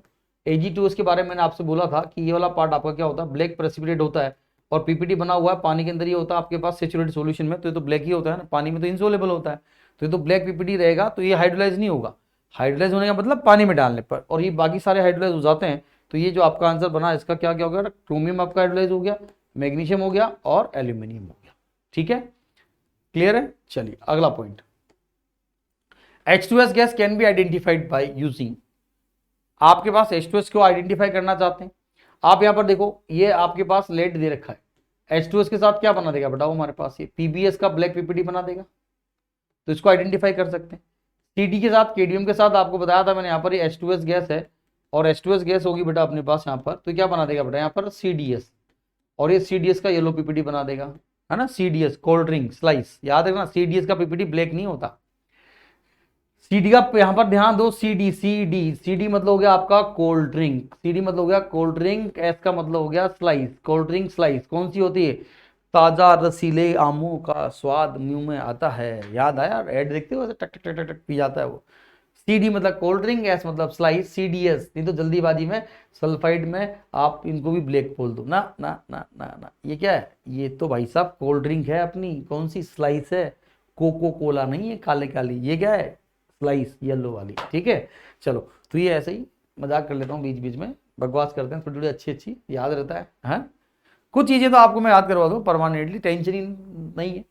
यहाँ पर acidified filter paper of KMnO4 ले लिया आपके पास, आप जानते हो हमारे पास ये तो पिंक एंड पर्पल होगा, और अगर यहाँ पर आपके पास H2S होगी तो क्या होगा बेटा, यहाँ पर ये कलरलेस हो जाएगा, बोलो बताया था मैंने आपको।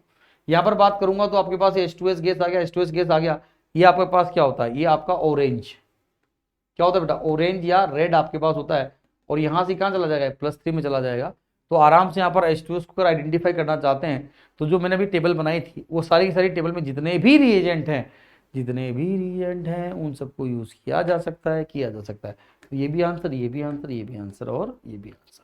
अब बताओ, आप लोग देख रहे हो मोस्ट ऑफ द सवाल मैं आपके पास MCQ में चूज कर रहा हूँ, कैसे उसकी अप्रोच होनी चाहिए, उसके लिए क्या कॉन्सेप्ट आपको पता होना चाहिए, तो बाकी आप अपनी मर्जी से सोल्ड के सवाल करते रहें।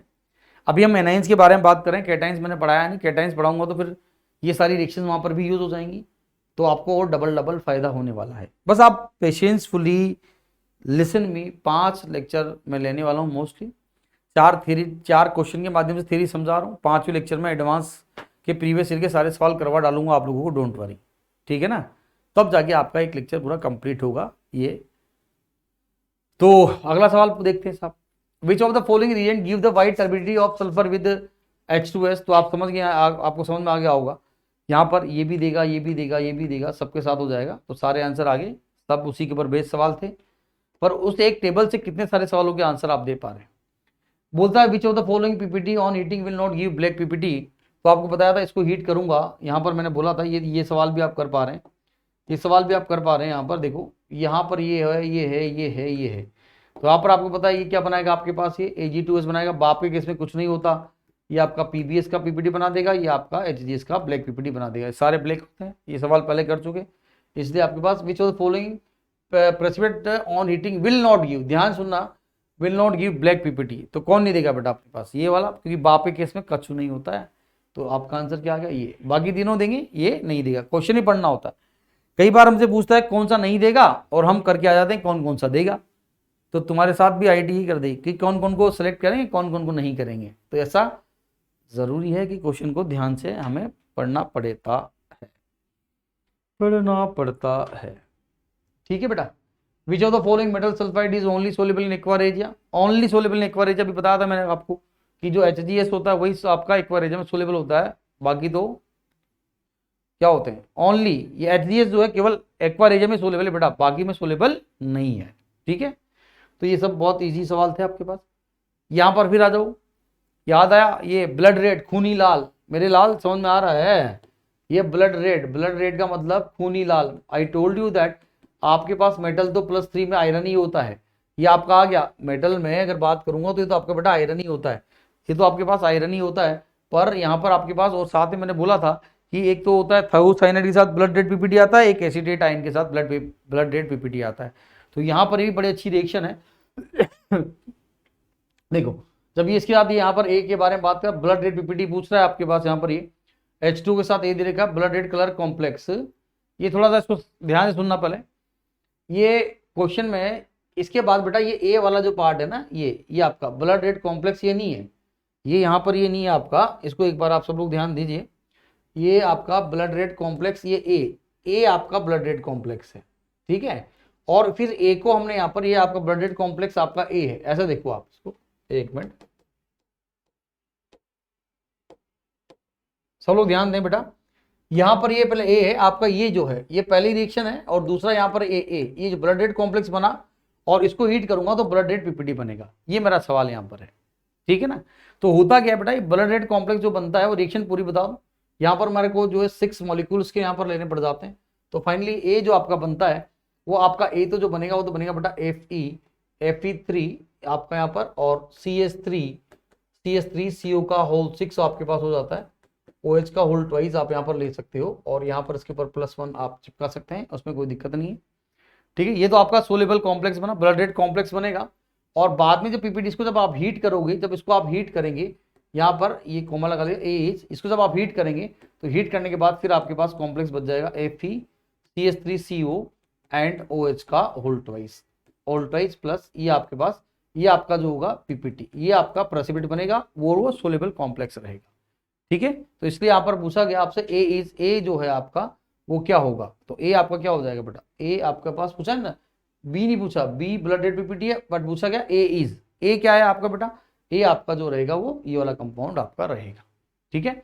ये भी बड़ी अच्छी इंपॉर्टेंट रिएक्शन है, ध्यान से सुनिएगा यहाँ पर, ये जो है इसका। और ये दूसरी बात, FeCl3 का जो सोल्यूशन है आपके पास यहाँ पर, इट शुड बी न्यूट्रल। ये FeCl3 का जो सोल्यूशन है इट शुड बी न्यूट्रल, ये आपके पास यहाँ पर बेटा न्यूट्रल होना चाहिए, ठीक है, तभी रिएक्शन प्रोसीड होती है, अदरवाइज नहीं होती है। तो फ्रेशली प्रिपेयर्ड के साथ हम न्यूट्रल सॉल्यूशन लेते हैं FeCl3 का। तो ये एसीटेट आयन का एक कन्फर्मेड टेस्ट है, बहुत इंपॉर्टेंट टेस्ट है, ये पहले ही पूछा गया प्रीवियस ईयर में, IIT में पहले आया हुआ है सवाल है आपके पास, ये पहले यहाँ पर इसका पार्ट है, PYQ के हिसाब से प्रीवियस ईयर का सवाल है, तो ध्यान दीजिएगा। तो एक नई चीज़ आपने सीख ली, खूनी लाल ब्लड रेड का मतलब होता क्या है, कहाँ कहाँ पूछा गया है, उसके हिसाब से चीज़ें हो गई, ठीक है। चलो आगे बढ़ें। अगला सवाल आपके पास यहाँ पर आ रहा है, अगला क्वेश्चन आपके पास क्या है बेटा, ये क्या दे दिया साहब, कुछ बनी हुई टेस्ट ट्यूब, अच्छा ठीक है साहब। अब अगले पॉइंट पर बोलते हैं, डाइल्यूट एसिड डाल रहे हैं हमारे पास, एक अननोन एनाइन का सॉल्यूशन, एक अननोन एनाइन का सॉल्यूशन दे रखा है, डाइल्यूट एसिड डाला, यहाँ पर एक लाइट ब्राउन कलर की गैस निकल रही है, और साथ में remaining liquid pale blue in colour. आपको मैंने बताया था डाइल्यूट एसिड डालने पर, या डाइल्यूट एसिड डालने पर हमारे पास लाइट ब्राउन कलर की गैस एक ही निकलती है, वो कौन सी होती है, NO2। पिछले लेक्चर में बताया था, डायरेक्टली बच्चा सोचते साहब ये NO2 गैस हो जाएगी। तो यहाँ पर डाइल्यूट के साथ और NO2 गैस होती है तो वो कौन सा होता है, NO3 माइनस आयन नहीं होता, वो आपका यहाँ पर NO2 माइनस आयन हो जाता है। आप देख सकते हो रिएक्शन इसकी कैसे होती है बेटा, यहाँ पर ये आपका NO2 माइनस आयन होता है, यहाँ पर आपने डाइल्यूट एसिड डाल दिया, इससे आपको H+ मिलेगा, तो पहले हमारे पास यहाँ पर HNO2 बनाएगा। HNO2 जो होता है आपके पास में वो आपका नाइट्रस एसिड होता है, जो कि अनस्टेबल हो, नाइट्रस एसिड जो होता है वो आपका क्या होता है बेटा, वो अनस्टेबल नेचर का होता है, क्या होता है, अनस्टेबल नेचर का। तो यहाँ से आप देख सकते हैं ये अनस्टेबल नेचर का है, तो यहाँ से आप ये देख सकते हो ये N आपके पास हो जाएगा, ये NOH, ये नाइट्रस एसिड मैंने बना दिया, HONO आपके पास यहाँ पर आप ले सकते हैं, और यहाँ से आप देख सकते हैं साफ साफ कि यहाँ से हमने क्या किया, पानी उड़ा दिया इसके अंदर से, ये अनस्टेबल होता है, तो 2 मॉलिक्यूल मिलकर हम बस में क्या करते हैं बेटा, एक स्टेबल कंपाउंड बनाएंगे। तो क्या बच गया देखो, N तो आपके पास था ही सी, ये NO हो गया, आपके पास एक लोन पेयर भी होता है, यहाँ पर बीच में एक O आ जाएगा, N आ जाएगा, और आपके पास यहाँ पर जो है आप फिर जो है एक लोन पेयर यहाँ लगा दें, डबल बॉन्ड हो, ये तो हो गया आपका, और साथ में क्या हो गया बेटा, यहाँ से पानी निकल गया। अब आप देख सकते हो जो N2O3 बनेगा आपके पास, ये N2O3 बना, ये यहाँ से ब्रेक करेगा, यहाँ से ब्रेक करेगा, यहाँ से ब्रेक करेगा, तो क्या बना देगा बेटा, ये 2NO बना देगा, और साथ में नेसेंट ऑक्सीजन, और NO नेसेंट ऑक्सीजन के साथ मिलकर हमारे पास अगर आप बात करेंगे तो क्या कर देगी बेटा, NO2 गैस निकाल देगी, तो यहाँ से हमारे पास NO2 बाहर आ जाती है, तो ये NO2 इस तरह से बाहर आती, कुछ पार्ट आपके पास यहाँ पर क्या होता है ये देखो, और कुछ पार्ट में ये भी होता है आपके पास, ये जो HNO2 दे रखा होगा ये उसको ऑक्सीजन इसको ऑक्सीडाइज करके HNO3 बना देती है। तो यहाँ पर मेरे पास remaining liquid pale blue in colour, ये हमारे पास क्या होता है, N2O3 जो होता है आपके पास, आप जानते हैं हमारे पास में ये पेल ब्लू कलर का लिक्विड होता है। पी ब्लॉक में आपको पढ़ाएंगे नाइट्रोजन के ऑक्साइड के अंदर। तो ये इसकी वजह से यहाँ पर पेल ब्लू कलर का लिक्विड हो जाता है। तो ये आपका आंसर बनता है कि यहाँ पर पूछा गया है the anion A and B gas, the anion A and B gas, तो NO2 माइनस और NO2 will be your answer. ठीक है, चलेगा। देख लो आप, बहुत ही सिलेक्टिव सवाल हैं बेटा ये। आप लोगों को देखा ऐसा, आप लोगों ने देखा नहीं होगा, हम आर्बिट तरह से सवाल चूज करके और वहां पर कर रहे होते हैं, पर थीम समझें। अभी मेरा टारगेट मैंने आपको क्लियर कर दिया कि मैं कर क्या रहा हूँ, किस थीम के ऊपर मैं बेस्ट चीजें बता रहा हूँ। फर्स्ट मेरा टारगेट है कि मैं मेरे बच्चों को 3-4 लेक्चर में इतने सारे सवाल करवा के कॉन्सेप्ट को उनको अच्छी तरह से समझा दूं, सो दैट कि they can easily do this question.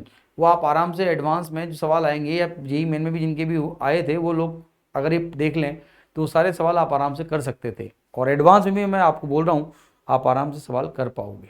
ठीक है बेटा, चलो आगे बढ़ते हैं।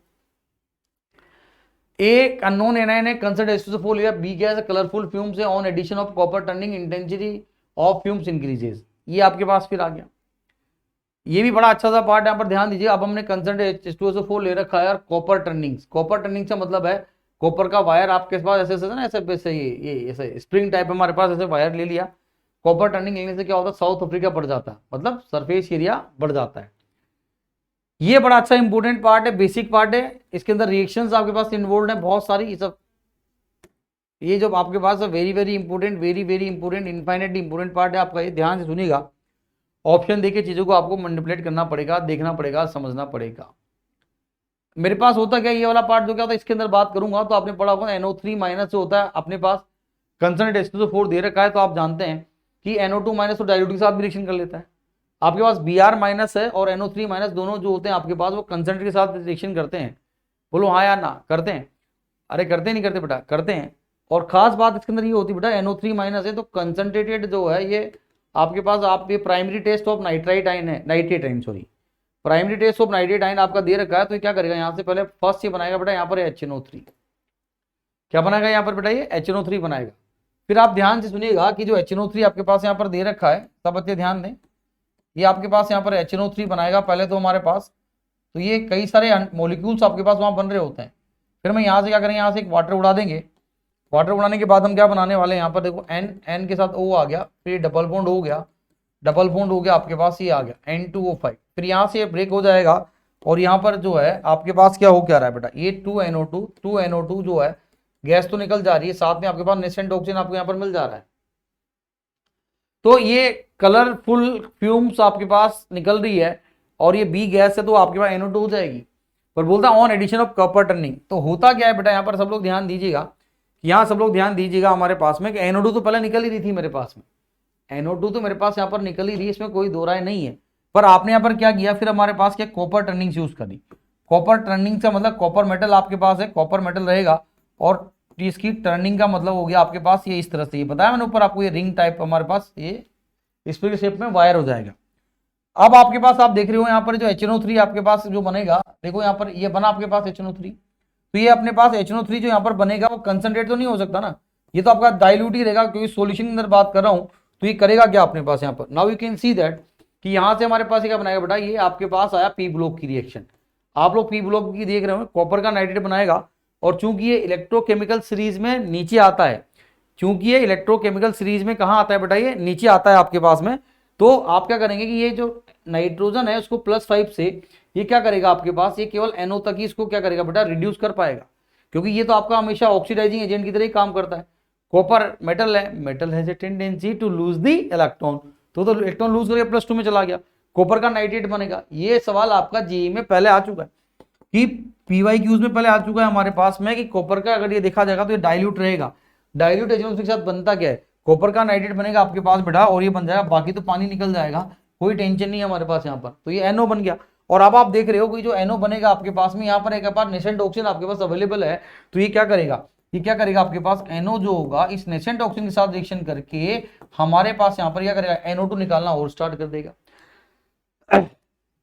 HNO3 के मॉलिक्यूल आपस में मिलकर तो NO2 प्रोड्यूस कर ही रहे थे पहले, पर आपने जब कॉपर की टर्निंग यूज करी तो कॉपर की टर्निंग यूज करने से HNO3 जो था वो अपने आप तो NO2 निकाल ही रहा था, पर जब HNO3 यूज किया तो कॉपर भी क्या करेगा यहाँ पर हमारे पास और एक्स्ट्रा NO2 बनाना स्टार्ट कर देगा, इसीलिए इंटेंसिटी ऑफ फ्यूम्स जो है वो बढ़ जाती है।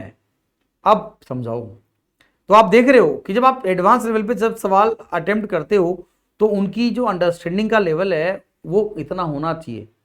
आपको मैं जो क्वेश्चन सॉल्व कर रहा हूं उसका तरीका अब आपको समझ में आ रहा होगा, यू कैन सी, आप कहीं भी देख लीजिएगा, आप जब क्वेश्चन सॉल्व करते हो तो कॉन्सेप्ट अपन किस तरह से अप्लाई कर रहे हैं, कहां से कर रहे हैं, किस तरह से कर रहे हैं, किस लेवल पे कर रहे हैं, ये इंपॉर्टेंट पार्ट है बेटा। तो बार बार आप लोगों से मैं बोल रहा हूं कि आप ये जो मैं कॉन्सेप्ट बता रहा हूं उनको तरीके से समझोगे तो ये नॉट ओनली इन सॉल्ट, ये आपका पी ब्लॉक, डी ब्लॉक, सब जगह इनका यूटिलाइजेशन होगा और कोई सा भी सवाल आएगा तब हम कर पाएंगे। ठीक है, ये टीचर का लेवल है, उसी तरह से आपका लेवल भी अपने आप अपग्रेड होता जा रहा है, तो उसको थोड़ा ध्यान दीजिएगा सब बच्चे लोग। तो ये बहुत अच्छा सवाल था आपके पास में, तो आई होप तो समझ में आ गया होगा कि ये जो है गैस आपके पास ये हो गया एनाइन, तो ये हो गया आपका, और गैस आपका NO2 हो जाता है। ठीक है, आगे बढ़ता हूँ। NO2 माइनस दे रखा है Cr2O7 2 H plus A plus Cr plus bromine water and Br respectively, तो ये अपने आप देख सकते हो यहाँ पर, इसमें कोई दिक्कत नहीं है इसके अंदर। NO2 माइनस आपको दे रखा है नाइट्राइट आयन है, नाइट्राइट नॉट नाइट्रेट, ये आपका जो है नाइट्राइट। ये बड़ा अच्छा, ये भी अच्छा इंपोर्टेंट सवाल है आपका जी एडवांस के हिसाब से, इंपोर्टेंट है। कॉन्सेप्ट आपका एक्सपेक्टेड में डाल लीजिएगा, कॉन्सेप्ट आप इसको एक्सपेक्टेड में डाल सकते हैं, उसमें कोई दिक्कत नहीं है अपने पास, यहाँ पर आराम से इसको आप देख सकते हैं। तो ए आपके पास पूछा गया, ए एंड बी आपका क्या रहेगा उसको जरा देखते हैं। ये बेटा NO2 माइनस आपको यहाँ पर दे रखा है, NO2 माइनस आपके पास यहाँ पर आ जाएगा, और NO2 माइनस के साथ अगर आप देखेंगे तो ये Cr2O7 आपका जो है ऑक्सीडाइजिंग हो जाएगा, आपका मीडियम तो आपको एसिडिक दे रखा है, बिल्कुल दे रखा है साहब। तो यहाँ पर होगा क्या, यहाँ से अगर आप बात करेंगे इसके अंदर तो ये अब क्या हो सकता है बताओ।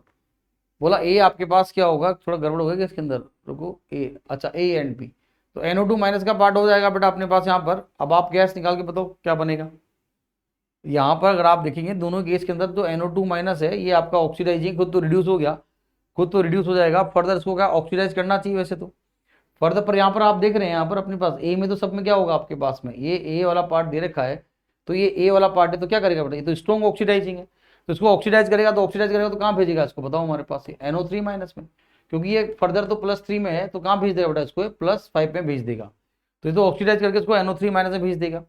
Br2 के बारे में बात की जाती है, NO2 माइनस आपके पास यहाँ पर दे रखा है, NO2 माइनस दे रखा है, और यहाँ पर अगर मैं बात करूँ ये Br2 ब्रोमीन वाटर है, ब्रोमीन वाटर भी बेटा आपका ऑक्सीडाइजिंग का ही होता है, खुद रिड्यूस होता है, बाकी को ऑक्सीडाइज करेगा, तो ये इसको भी यहाँ पर हमारे पास कहाँ भेज देगा बेटा, ये NO3 माइनस में भेज देगा, इसलिए दोनों केस में आपके पास क्या होगा बेटा NO3 माइनस बन जाएगा। ये तो रेडॉक्स का पार्ट है, रेडॉक्स के हिसाब से आप उसको देख सकते हैं, तो NO2 माइनस का तो स्ट्रॉन्ग ऑक्सीडाइजिंग लेंगे तो उसको NO3 माइनस में कन्वर्ट कर देगा।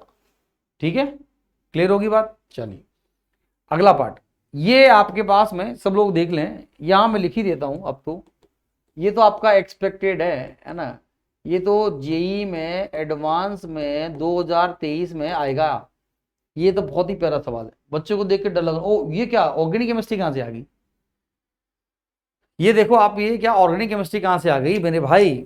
अब आपको समझ में आ गई, मैं फिजिकल इनऑर्गेनिक ऑर्गेनिक सब मिक्स चलता है, और वही आपका एडवांस कहलाता है। पिछले साल सारे एडवांस में सवाल मिक्स आए थे, आईओसी से उठा के फिजिकल में चले गए, आईओसी से हमारे पास ऑर्गेनिक में चले गए, ऑर्गेनिक से हम फिजिकल में चले गए, इस तरह के सवाल आप लोगों ने वहां पर देखे पिछले साल, इस तरह के सवाल काफी आए थे बेटा मिक्स।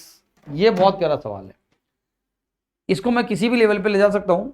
इनिशियली आपके पास यहाँ पर आप देख सकते हो, ये अमाइड के साथ सल्फोनिक का कंपाउंड दे रखा पैरा पोजीशन पे, यहाँ पर लिखा हुआ HNO2/CH3COH टेम्परेचर लेस देन, या आपके पास यहाँ पर ऐसे आइस कोल्ड कंडीशन में लिखा हो सकता है। ऑर्गेनिक केमिस्ट्री में आपने पढ़ा होगा एक डाई एजोटाइजेशन, आपने BDC सॉल्ट बनाया होगा, बेंजीन डाई एजोनियम क्लोराइड, आप लोगों ने BDC salt benzene diazonium chloride salt बनाया होगा, याद है आपको, एनिलीन होता है, और हम क्या कर सकते हैं हमारे पास में डाइल्यूट HCl और आइस कोल्ड कंडीशन लेते हैं हमारे पास में, टेम्परेचर लेस देन 5 डिग्री, तो क्या बनता है हमारे पास BDC salt benzene diazonium chloride बनता है, याद आया। ये बड़ा ग्रुप ऐसा कुछ होना नहीं है, NH2 के साथ बात करो, मेरे पास यहाँ पर HNO2 एसिड की तरह हो गया, और ये यहाँ पर CH3COH है, और टेम्परेचर लेस देन 5 डिग्री मतलब आइस कोल्ड कंडीशन है, और यहाँ पर जो बी बनेगा आप सोच सकते हैं, तो ये बी क्या बनेगा बेटा, यहाँ पर हमारे पास एनिलीन ग्रुप जो दे रखा था, NH2 का जो पार्ट था उसका डाई एजोटाइजेशन हो जाएगा, और यहाँ से जो है ये आपका, और ये तो बड़ा ग्रुप इसका कुछ होना नहीं है, तो यहाँ पर आपके पास बी जो बनेगा वो इस तरह से बन जाएगा। तो ये आपका BDC जो बेंजीन डाइएज़ोनामिक क्लोराइड आपने बनाया ना, उसी तरह का एक आपका पार्ट है, बहुत इंपॉर्टेंट है क्योंकि वहां से हल्का सा टच उसका यूज कर रहे हैं हम। तो यहाँ से ये कंपाउंड बन जाएगा। फिर ये हमारे पास क्या है, जो है आपके पास 1-नेप्थेलामाइन है, 1-नेप्थेलामाइन है हमारे पास ये 1-नेप्थेलामाइन के साथ हमारे पास जब रिएक्शन होती है ये अपने पास यहाँ पर, तो एक रेड कलर का एजोडाई बनता है। क्वेश्चन आपका ये आ सकता है कि रेड कलर एजोडाई जो है उसका स्ट्रक्चर क्या होगा, आपके सामने मैंने पूछा व्हाट इज सी, ये नहीं पूछा हुआ सवाल है, पूछ सकते हैं व्हाट इज सी, सी जो होगा वो क्या होगा, सी जो है आपका क्या होगा, आप बताओ मुझे, आप बताओ लेवल क्या है। लेवल तो ये है सर, ये है आपका, ये जो है वो NO2 का कन्फर्म एक स्पेसिफिक टेस्ट है। NO2 माइनस, देखो NO2 कहाँ से आएगा, ये जो HNO2 आपके पास मिला यहाँ से आया बेटा, ये आपका एक NO2 का एक आपका स्पेसिफिक टेस्ट है। इसका यहाँ पर क्या है बेटा, ये एक इसका एक बहुत ही प्यारा बहुत ही जबरदस्त स्पेसिफिक टेस्ट आपके पास दिया जाता है।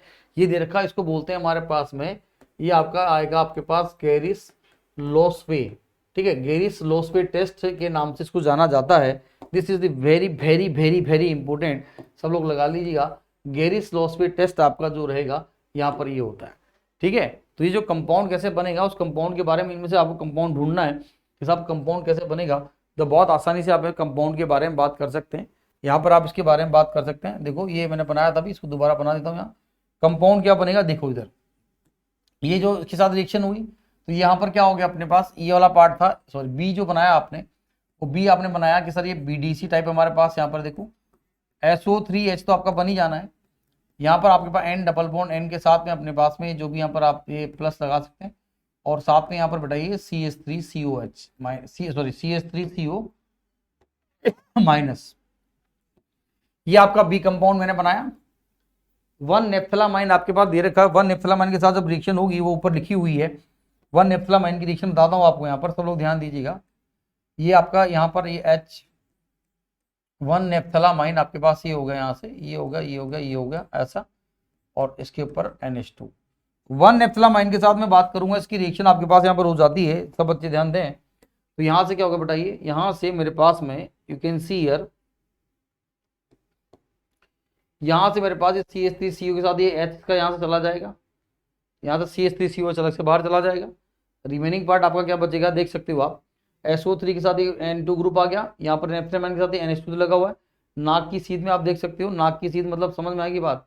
अगर आप यहाँ पर देखेंगे कंपाउंड अगर आप बनाना चाहते हैं तो कंपाउंड यहाँ पर आप बना सकते हैं कि ये इसका यहाँ पर क्या था बेटा, SO3H आपके पास लगा हुआ है, N डबल बॉन्ड N आपके पास लग जाएगा वहाँ से, और ये इसका पार्ट है, इसके साथ ये नेप्थेलामाइन आपके पास यहाँ लग गई, ये इसका पार्ट हो गया। NH2 आपका यहाँ पर जो है आपका, सॉरी ये गड़बड़ हो गया, यहाँ से आपके पास ये जो NH2 है, ध्यान दीजिएगा, ये NH2 आपका कहाँ लगा हुआ बेटा, ये यहाँ पर लगा हुआ है ना, H मैंने वो वाला उड़ा है, H आपका ये वाला जाएगा यहाँ से, तो ये क्या हो जाएगा, यहाँ से आप आराम से इसको देख सकते हैं, यहाँ से आप इसको देख सकते हैं कि हो क्या आ रहा है कि ये अपने पास NH2 आपका यहाँ पर आया, ठीक है। अब आप बताइए, ये आपका जो कंपाउंड बना ये आपका होता है रेड कलर का azo dye, this is called red colour azo dye. ये आपका रेड कलर का एजोडाई कंपाउंड बनेगा। यहाँ पर ढूंढ लो कौन सा है, तो ये देखो नाक की सीध का मतलब जिधर SO3 इसकी पैरा पे, फिर NBC सीध में आया, फिर ABC में आया, तो नाक की सीध में याद रखो डायलॉग, तो ये पूरा NH2 यहाँ लगाऊंगा तो गलत हो जाएगा, यहाँ लगाऊंगा तो गलत हो जाएगा, तो ये इसका कंपाउंड बनेगा। तो ये यहाँ पर मेरे ख्याल से ये इसका पार्ट ये बना बना बना ये वाला, तो आपका ये वाला पार्ट आपका आ जाता है। और ये सवाल एडवांस में आया तो बेटा अच्छों से नहीं होना, जबकि सवाल बच्चे को पता है कि जब इसके साथ NH2 है, SO3 है, HNO2 और ये डाल दिया आइस कोल्ड कंडीशन है, तो BDC टाइप मतलब कोई डाई एजो कंपाउंड आपके पास बनेगा, मतलब एजो ग्रुप का इंट्रोडक्शन यहाँ पर हो जाएगा। और उसके बाद 1-नेप्थेलामाइन से रिएक्शन कराऊंगा, तो ये इसका एक बहुत ही प्यारा अच्छे लेवल का स्पेसिफिक टेस्ट है। आप में से एक को भी नहीं पता होगा, जितने भी मेरे लेक्चर को देखें सब बच्चे, ये वाला टेस्ट आपको नहीं पता। ये स्पेसिफिक टेस्ट जो है आप लोगों ने देखा एडवांस में, browning test, chromyl chloride test, वो तो फिक्स हैं, वो सब आते रहते हैं। ये नहीं पूछा गया तो उसके चांसेस पूरे पूरे हैं, एडवांस में पूछ लेंगे तो आप लोग बड़े प्यार से इसका आंसर दे पाएंगे। क्लियर होगी बात, तो इंपॉर्टेंट लगा लीजिएगा, इसको लिख भी दिया मैंने। चलिए अगला सवाल, अगले सवाल पे चलते हैं कि विच of the following nitrate will not give BRT। BRT का मतलब होता है आपका ब्राउन रिंग टेस्ट, BR का मतलब हो गया ब्राउन रिंग टेस्ट, ये तो बहुत फेमस है, सब बच्चे जानते हैं। कौन कौन से हमारे पास ब्राउनिंग टेस्ट नहीं देते, आप लोग जानते हैं कि ब्राउनिंग टेस्ट होता है, ब्राउनिंग कॉम्प्लेक्स आप जानते हैं ना, ब्राउनिंग कॉम्प्लेक्स क्या होता है बेटा, FPH2 का 5 आपके पास होता है, और यहाँ पर आपका NO हो जाता है ना, ये आपका ये ब्राउनिंग टेस्ट के हिसाब से आप बात कर सकते हैं, ठीक है।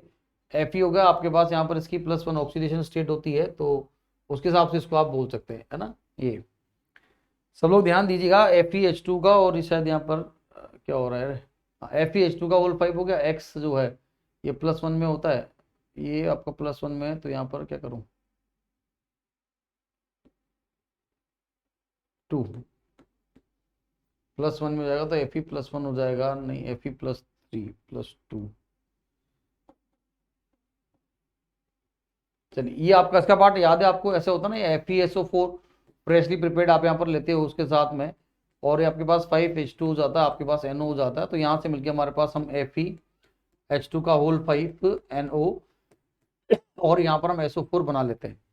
यहाँ पर इसका जो पार्ट होता है उसके अंदर बोलूंगा, तो इसका पार्ट इस तरह से आ जाता है FeH2 का होल 5 NO और SO4, ये ब्राउनिंग कॉम्प्लेक्स आपका यहाँ पर बन जाएगा। ठीक है, तो सल्फेट है तो यहाँ पर ये +2 आना चाहिए।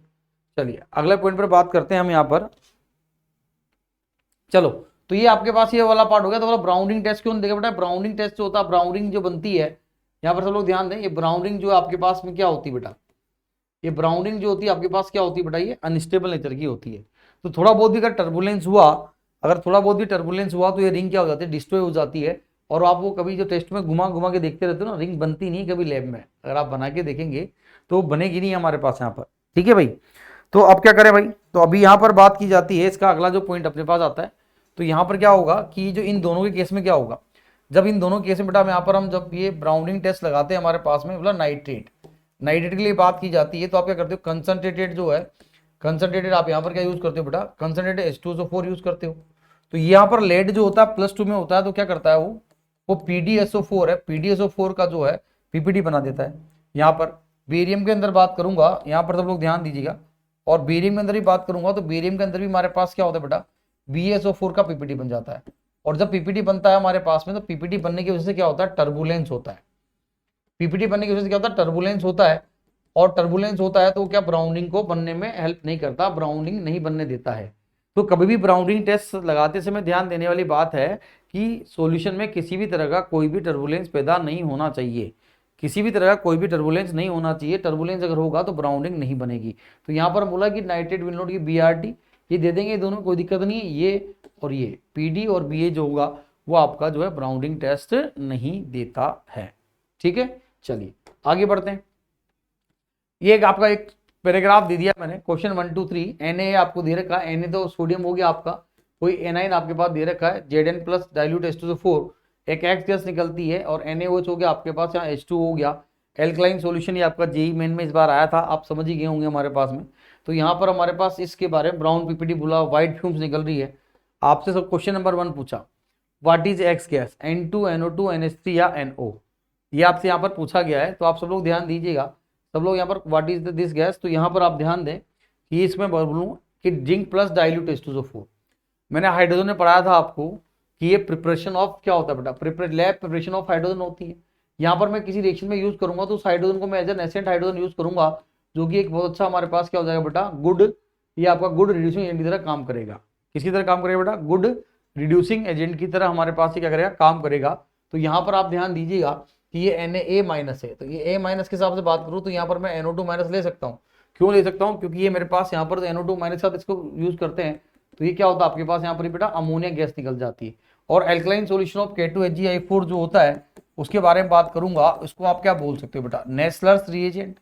इसको आप, ये आया भी था इस बार जेई मेन में, इसको आप बोलते हैं नेस्लर रिएजेंट। और नेस्लर इन ब्राउन PPT जो बनता है उसको बोलते हैं आयोड, जो मिलोन्स बेस ऑफ आयोडाइड, इसको आप डिफाइन करते हैं मिलोन्स बेस ऑफ आयोडाइड, या आयोडाइड ऑफ मिलोन्स बेस। ये आपका स्ट्रक्चर कैसा होता है आप जानते हैं, HgO आपके पास Hg आ जाएगा, यहाँ पर NH2 आपका आ जाता है यहाँ पर, और ये आयोडाइड, ये इसका ब्राउन PPT बनता है। प्रीवियस ईयर में कई बार ये पूछा हुआ पार्ट आपके पास दिया हुआ है।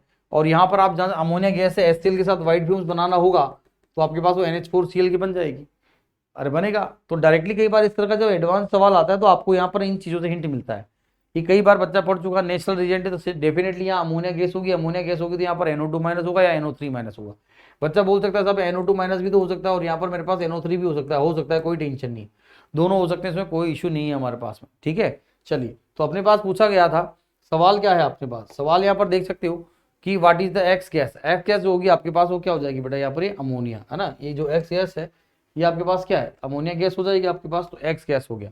अगला सवाल आपसे पूछा है पैराग्राफ में, वाई इज, वाई जो हो गया आपके पास वो क्या है, वाई के बारे में बात कर रहा हूँ, तो वाई क्या है आपके पास बेटा, वाइट फ्यूम्स, वो तो आपके पास अमोनियम क्लोराइड की हो जाएगी, तो वाइट फ्यूम्स आपके पास किसकी होगी, अमोनियम क्लोराइड की होगी। अगले सवाल में पूछा गया है द ब्राउन पीपीटी, तो यहाँ पर देखो तो ये आपका क्या है, ये देखो Hg, दो Hg हो गया, NH2 और OI, इसी को तो आपने बनाया यहाँ पर सब, एक Hg तो ऐसा जाएगा, एक आपका O यहाँ हो गया, एक आपका NH2 यहाँ पर हो गया, अरे हुआ, और यहाँ पर आपके पास आयोडीन आ गया, तो ये बन गया आपका, तो इसका ब्राउन पीपीटी का पार्ट ये हो गया। तो कई बार इस तरह से पैराग्राफ पूरा सोल्ट का दे दिया जाता है और आप लोगों को उसका आंसर देने में 2 या 3 सवाल आगे तो मजा आ गया ना, तो फटाफट 8 या 12 नंबर ऐसे मिल जाते हैं। तो चीजें कुछ पता होती है तभी कर पाते हैं। अब किसी को नेशनल रीजन का नहीं आइडिया तो वो कुछ नहीं कर सकता बेटा, फिर कुछ नहीं कर सकता। या प्रिपरेशन ऑफ अमोनिया आप नाइट्राइट सोल्यूशन से बनाते हैं, अमोनिया सोल्यूशन से, नाइट्राइट और नाइट्रेट दोनों ही सोल्यूशन से बनाते हैं। तो preparation of ammonia P block में पढ़ाया था, आप लोगों को नहीं पढ़ा हो तो देखिएगा, अमोनिया की प्रिपरेशन बहुत इंपॉर्टेंट है, इसलिए ये सारी पार्ट आ जाता है। चलिए आगे बढ़ते हैं। PbNO3 वाइट पीपीटी वार्म किया, ये किया, डिजोल्व किया, ये किया, ये आपके पास जो क्वेश्चन बनाया गया ये किस लिए बनाया गया, ये आपके पास है, यहाँ पर आप देख सकते हो, ये हमारे पास में जो है यहाँ पर बोल सकता है जो है डिस्टिंक्शन जो है, डिस्टिंक्शन बिटवीन आप बोल सकते हो उसको क्लोराइड एंड ब्रोमाइड, क्लोराइड और ब्रोमाइड का डिस्टिंक्शन टेस्ट है आपका, उसके ऊपर एक सवाल आपको दिया गया, जेईई में आया हुआ सवाल है, ये डिस्टिंक्शन के ऊपर सवाल दिया गया था। तो यहाँ पर आप बोल सकते हो, पर ये मेरे पास यहाँ पर क्लोराइड आयन हुआ, तो यहाँ से क्या बनाएगा बेटा, यहाँ पर ये PbCl2 का वाइट पीपीटी बनाएगा। ये मेरे पास ब्रोमाइड आयन हुआ, तो यहाँ से PbBr2 जो होगा उसका वाइट पीपीटी, दोनों वाइट होते हैं। आप ध्यान से PbCl2 जो होता है 40 से 45 पर हमारे पास क्या होता है, पीपीटी डिजोल्व हो जाता है और दोबारा हमारे पास फ्लो करने पर व्हाइट नीडल लाइक क्रिस्टल्स इसके बन जाते हैं। जैसे आपने देखा वो फ्रिज में कई बार वो फ्रीजर के अंदर लंबी लंबी निडल्स बन जाती है ना हमारे पास, बर्फ की बन जाती है, तो उसी तरह की सुइयां सी आपको यहाँ पर दिखाई देगी। पहले तो ये 40 से 45 पर हमारे पास क्या होगा बेटा, डिजोल्व हो जाएगा, फिर उसके बाद आपको दोबारा ठंडा करोगे तो सॉल्यूशन में क्लियर सॉल्यूशन नहीं मिलेगा, पतली पतली आपके पास से निडल्स आपको दिखाई देंगी, तो आप समझ जाना कि वो PbCl2 डिजोल्व हुआ था, वापस हमारे पास वो PbCl2 बन रहा होगा। तो ये बनता है हमारे पास क्लोराइड केस में। बट ब्रोमाइड के केस में क्या हुआ, व्हाइट पीपीटी इसका भी था इसका भी था, बट अब ये डिजोल्व तो ये भी हो रहा है, पर यहाँ पर हमें हीट ज्यादा करना पड़ रहा है, यहाँ पर हमें हीट ज्यादा करना पड़ रहा है। और दूसरी बात यहाँ पर हमारे पास क्या होगा, यहाँ पर हमारे पास वापस जो होगा PbBr2 का वाइट पीपीटी बनेगा, यहाँ निडल्स नहीं बनेगी, तो इन दोनों को डिस्टिंग्विश करने का मामला है, इसलिए यहाँ पर आएगा क्लोराइड आयन और ब्रोमाइड आयन आपका यहाँ पर ये आ जाता है। तो बहुत छोटा सा पार्ट है, पर ये ध्यान दीजिएगा कि इनको डिस्टिंक्शन कैसे कर सकते हैं। तो डिस्टिंक्शन करने का जो क्वेश्चन बनाने का तरीका है ऐसा है, ठीक है। तो chloride bromide is also very very important part, ये भी आपका कवर कर लिया मैंने। अगला white PPT of AgCl is soluble in following reagent, तो ये तो मैंने आपको बताया था। यहाँ पर ये जो है, यहाँ पर सब लोग ध्यान दें, ये थोड़ा सा अपने पास में यहाँ पर NH3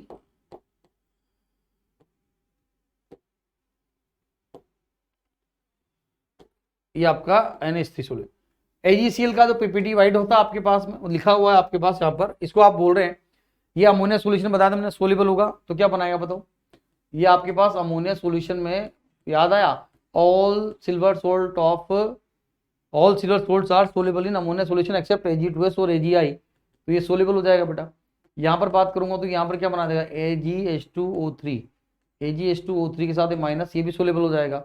यहाँ पर साइनाइड में बात करूंगा तो क्या बना देगा बेटा, AgCN का होल ट्वाइस माइनस, ये भी यहाँ पर सोल्यूबल हो जाएगा। तो यहाँ पर ये इसके अंदर सोल्यूबल, इसके अंदर सोल्यूबल, यहाँ पर डाइल्यूट HNO3 में, जब आप डाइल्यूट HNO3 में बात करेंगे बेटा तो AgCl दे रखा है, ये Cl माइनस के करस्पॉन्डिंग एसिड कौन सा है बेटा, HCl, और ये भी स्ट्रॉन्ग एसिड है और ये भी स्ट्रॉन्ग एसिड है, तो यहाँ पर कुछ नहीं होना, यहाँ पर कुछ नहीं होना, तो ये क्या रहेगा हमारे पास, इसके अंदर क्या रहेगा बेटा, ये इनसोल्यूबल रहेगा, बाकी सब में क्या हो जाएगा, सोल्यूबल हो जाएगा, बाकी सबके अंदर सोल्यूबल हो जाएगा।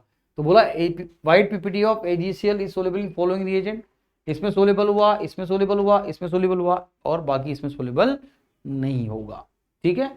चलिए फिर अगला पॉइंट आपके पास यहाँ पर आता है, MX सॉलिड दे रखा है, रेडिश ब्राउन वेपर दे रखी है, पास into NaOH solution, yellow solution आपको मिल जाता है।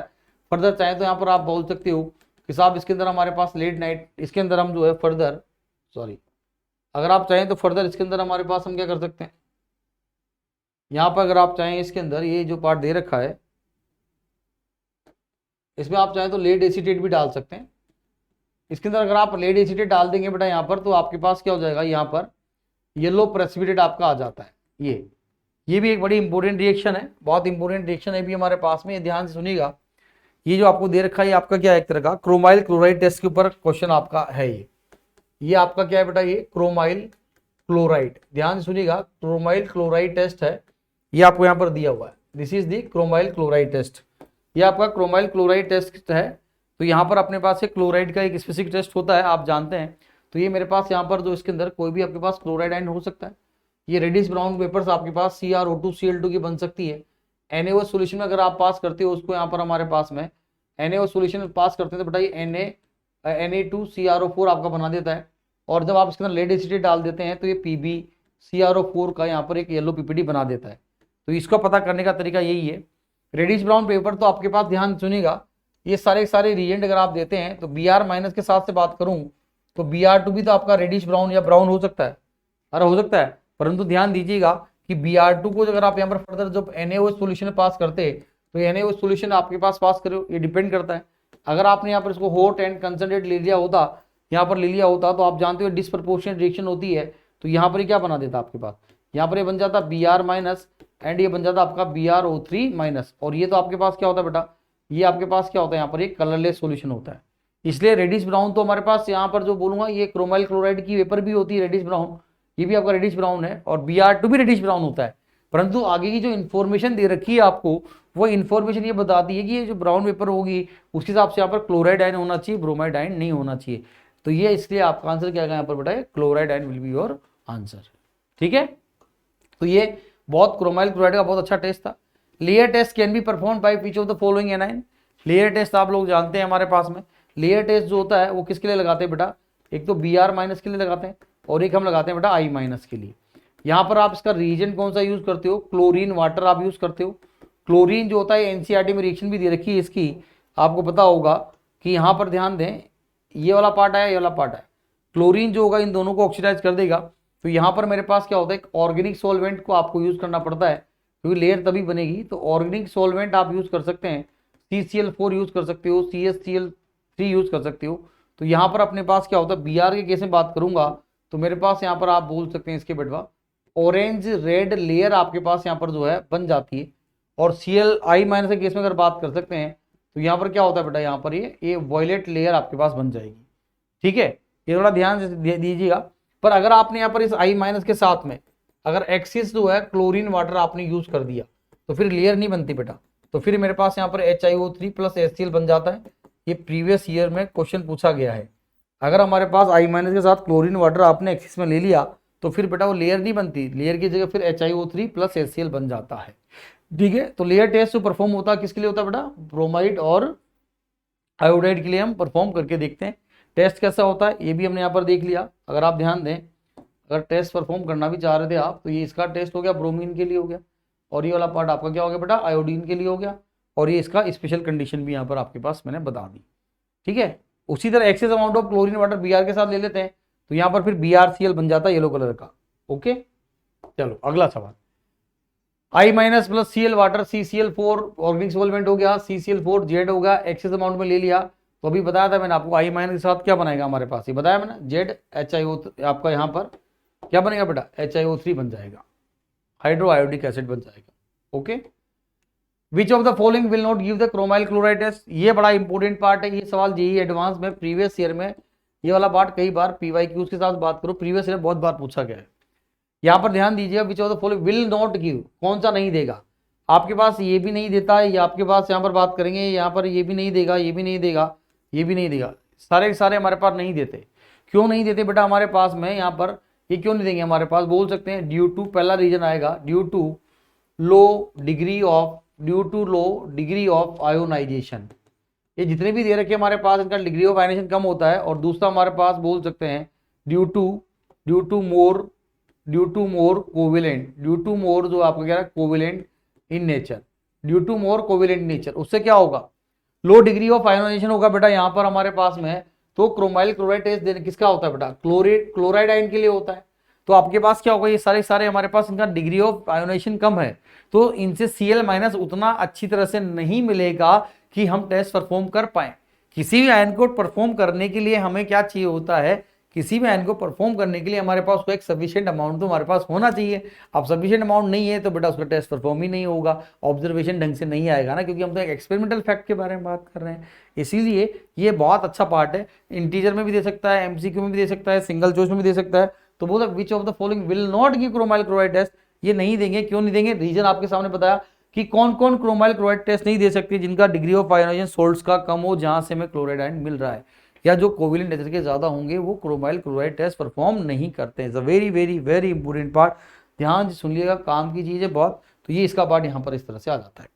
अगला पॉइंट, I माइनस CuSO4 के साथ ब्राउन पीपीटी आपके पास आता है Na2H2O3। बताओ ये रिएक्शन तो इस बार भी जे में दी थी, आप लोग ध्यान दीजिएगा। कॉपर सल्फेट के साथ बेटा क्या होता है कि जब I माइनस है, I माइनस आपके पास होता है और ये आपके पास CuSO4 होता है, तो यहाँ से हमारे पास क्या बनता है बेटा, यहाँ से हमारे पास क्या बनता है बेटा, Cu2I2 है।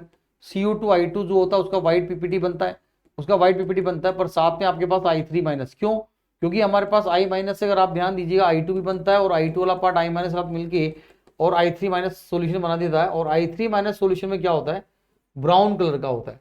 तो यहाँ पर आपके पास में क्या होगा, पीपीटी तो आपका बेटा Cu2I2 का ही बनता है, पर चूंकि I3 माइनस जो है ब्राउन कलर का सोल्यूशन है, इसलिए हमारे पास ये व्हाइट पीपीटी नहीं दिख के हमें यहाँ पर क्या दिखाई देता है, ये हमें यहाँ पर ये ब्राउन पीपीटी दिखाई देता है।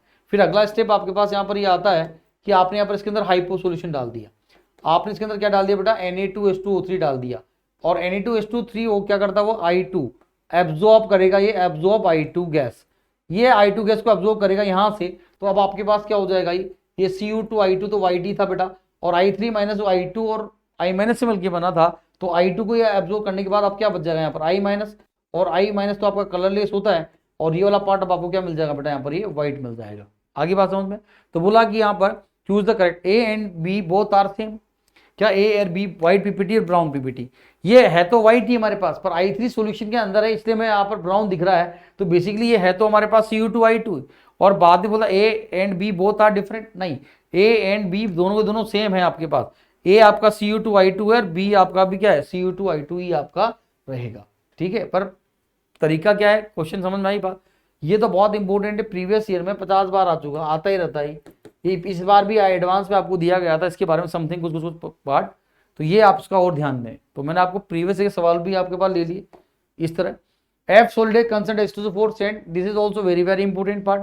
यहाँ पर आप सब लोग ध्यान दीजिएगा, सब लोग ध्यान दीजिएगा, इस सवाल का आंसर बताता हूँ बहुत डिटेल में, क्योंकि ये ज्यादा ही इंपॉर्टेंट है आपके पास। देखो जरा, मेरे पास ये है क्या बेटा, ये फ्लोराइड आयन का कन्फर्मेटिव टेस्ट है। ये आपके पास फ्लोराइड आयन जो होता है, फ्लोराइड आयन का कन्फर्मेटिव टेस्ट है। इसके अंदर F आपके पास ये जो होगा अननोन सॉल्यूशन यहाँ पर आएगा। आपका सवाल है सर हमें कैसे पता चलेगा, हाँ बिल्कुल सही बात है, आपको कैसे पता चलेगा साहब ये फ्लोराइड का है, बेटा ऑप्शन भी दे रखे होते हैं ना, ऑप्शन भी देखना पड़ता है हमारे पास। मैंने बोला था वैक्सी वाइट डिपोजिशन, वैक्सी वाइट डिपोजिशन हमारे पास मैंने सबसे पहले क्लासीफाई किया था एनाइंस को, तब मैंने बोला था वैक्सी वाइट डिपोजिशन का मतलब फ्लोराइड के केस में आएगा, ग्रीन एज फ्लेम मतलब बोरेट होगा, कैनरी येलो का मतलब फोस्फेट होगा। याद आया, तो जिस बच्चे ने वो चीजें पढ़ के गया उसको फटाफट पकड़ में आ जाएगा कि वैक्सी वाइट तो फ्लोराइड के केस में ही आता है। तो यहाँ पर क्या होता है बेटा, यहाँ पर आप क्या करेंगे, इसके अंदर से अगर आप सब लोग ध्यान दीजिएगा, सब लोग ध्यान दीजिएगा यहाँ पर अपने बात, कि यहाँ पर मेरे पास ये फ्लोराइड आयन होता है बेटा। यहाँ पर हम इसके अंदर जो है कंसंट्रेटेड H2SO4 उसने दे रखा है डालेंगे, तो यहाँ से क्या बनाएगा बेटा, यहाँ पर H2F2 बनाएगा। तो यहाँ से हमारे पास से क्या H2F2 बनेगा। ये टेस्ट ट्यूब आपको दे रखा है, टेस्ट ट्यूब आपके पास क्या है, SI2 सिलिका, टेस्ट ट्यूब जो होती है, जो कांच होता है उसके अंदर क्या होता है बेटा, सिलिका होता है। तो जो H2F2 यहाँ पर बना हमारे पास, वो इस सिलिका के साथ रिएक्शन करेगा। ये H2 आपके पास दे रखा है, F2 जो होगा ये आपका सिलिका के साथ रिएक्शन करेगा, और यहाँ से हमारे पास क्या बनाएगा, 2 मॉलिक्यूल आप ले लें, और यहाँ से बेटा हमारे पास ये क्या SiF4 बना देगा, और 2 मॉलिक्यूल ऑफ वाटर आपका बन जाएगा। ये SiF4 यहाँ से बन रहा है, ये आपका यहाँ से क्या SiF4 आपके पास यहाँ पर बन रहा है।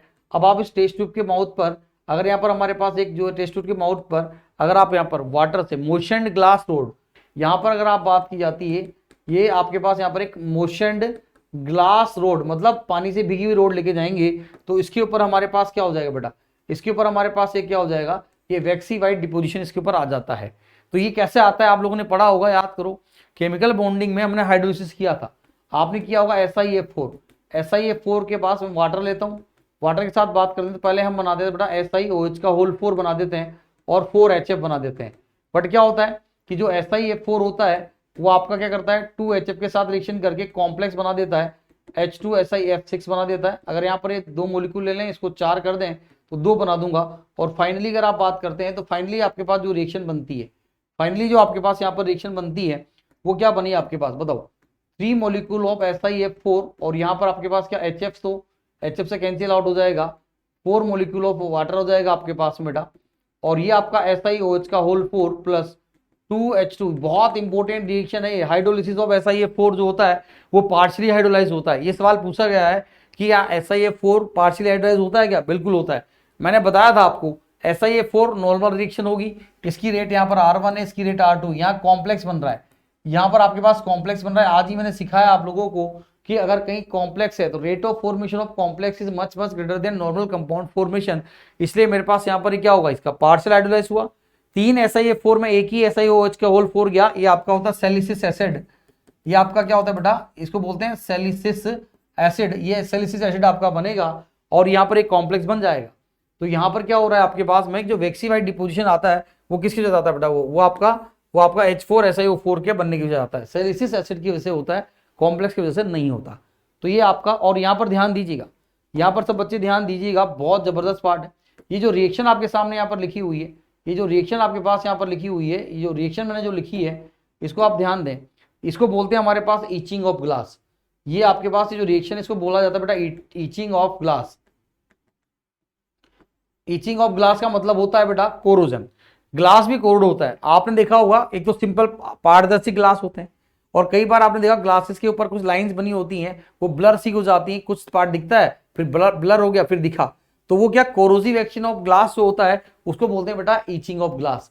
कोरोसिव नहीं बोल के उसको ईचिंग ऑफ ग्लास बोला जाता है। तो ये सवाल आपसे पूछ सकते हैं कि ईचिंग ऑफ ग्लास की जो रिएक्शन होगी कौन सी होती है, ध्यान से सुनिएगा, ईचिंग, ठीक है, ये आपके पास में आएगा, ये ईचिंग ऑफ ग्लास। फाइन, तो ये बहुत इंपॉर्टेंट पार्ट है, इसलिए मैंने जानबूझ के पूरा बता दिया। फ्लोराइड का कन्फर्मेटिव टेस्ट भी आपके पास ये हो जाता है, इस तरह से इसको समझाया जा सकता है, ठीक है। अगला point, thank you very much for today. तो मैंने आज आपको fluoride, chloride, bromide, nitrate, nitride, इन सब के बारे में डिटेल में डिस्कस किया बेटा। ब्राउनिंग टेस्ट के बारे में बात की, क्रोमाइल क्लोराइड टेस्ट के बारे में बात की, थायोसल्फेट की रिएक्शन बताई मैंने आपको, सल्फाइड की रिएक्शन बताई, ये सारे रिएक्शन उनके ऊपर सवाल हमने यहाँ पर डिस्कस किए। तो सब बच्चे सोल्ट को 4 लेक्चर मैं आपसे रिक्वेस्ट कर रहा हूँ, 4 आप आराम से एक बार प्रॉपरली इनको देख लें, फिर उसके बाद 5वें लेक्चर में मैं आपको बताऊंगा असली लेवल क्या होता है। पर उसके लिए मुझे कम से कम बच्चे को मैं डायरेक्ट वो सवाल भी बता सकता था, पर उससे मोस्ट ऑफ द स्टूडेंट को कुछ पल्ले ही नहीं पड़ता। अब जब मैं वो सवाल करवाऊंगा तो आपको ये सारी चीजें जो बता रहा हूँ कि साहब all silver salts are soluble in ammonia solution, all sodium salts are soluble except NaSCO3, ऐसे कई सारे पॉइंट्स हमने जो डिस्कस किए हैं, H2S की रिएक्शन, इनकी रिएक्शन, HPS कैसे होता है, पिंक कलर किसका आया, कैसे पता करते हैं, तब जाके उन सवालों को करने में मजा आएगा। तो आज के लिए इतना ही काफ़ी है। तो आप ऐसे ही इसको सिंसियरली वीडियोस को देखते रहें और पढ़ते रहें बेटा, बाकी टॉपिक भी अपने पास साथ साथ पढ़ते रहें। और इसी के साथ आज का लेक्चर मेरा समाप्त करता हूँ। फिर मैं नए लेक्चर के साथ आपको केटाइन पढ़ाऊँगा अगले वाले लेक्चर में। तो केटाइंस आप लोग भी खुद भी पढ़ के आएँ, फिर मैं आपको और बताऊँगा। तो बाकी अगली क्लास में मिलते हैं इसी एनर्जी के साथ। So thank you very much for today. Okay, चलिए bye bye, take care, love you all, thank you.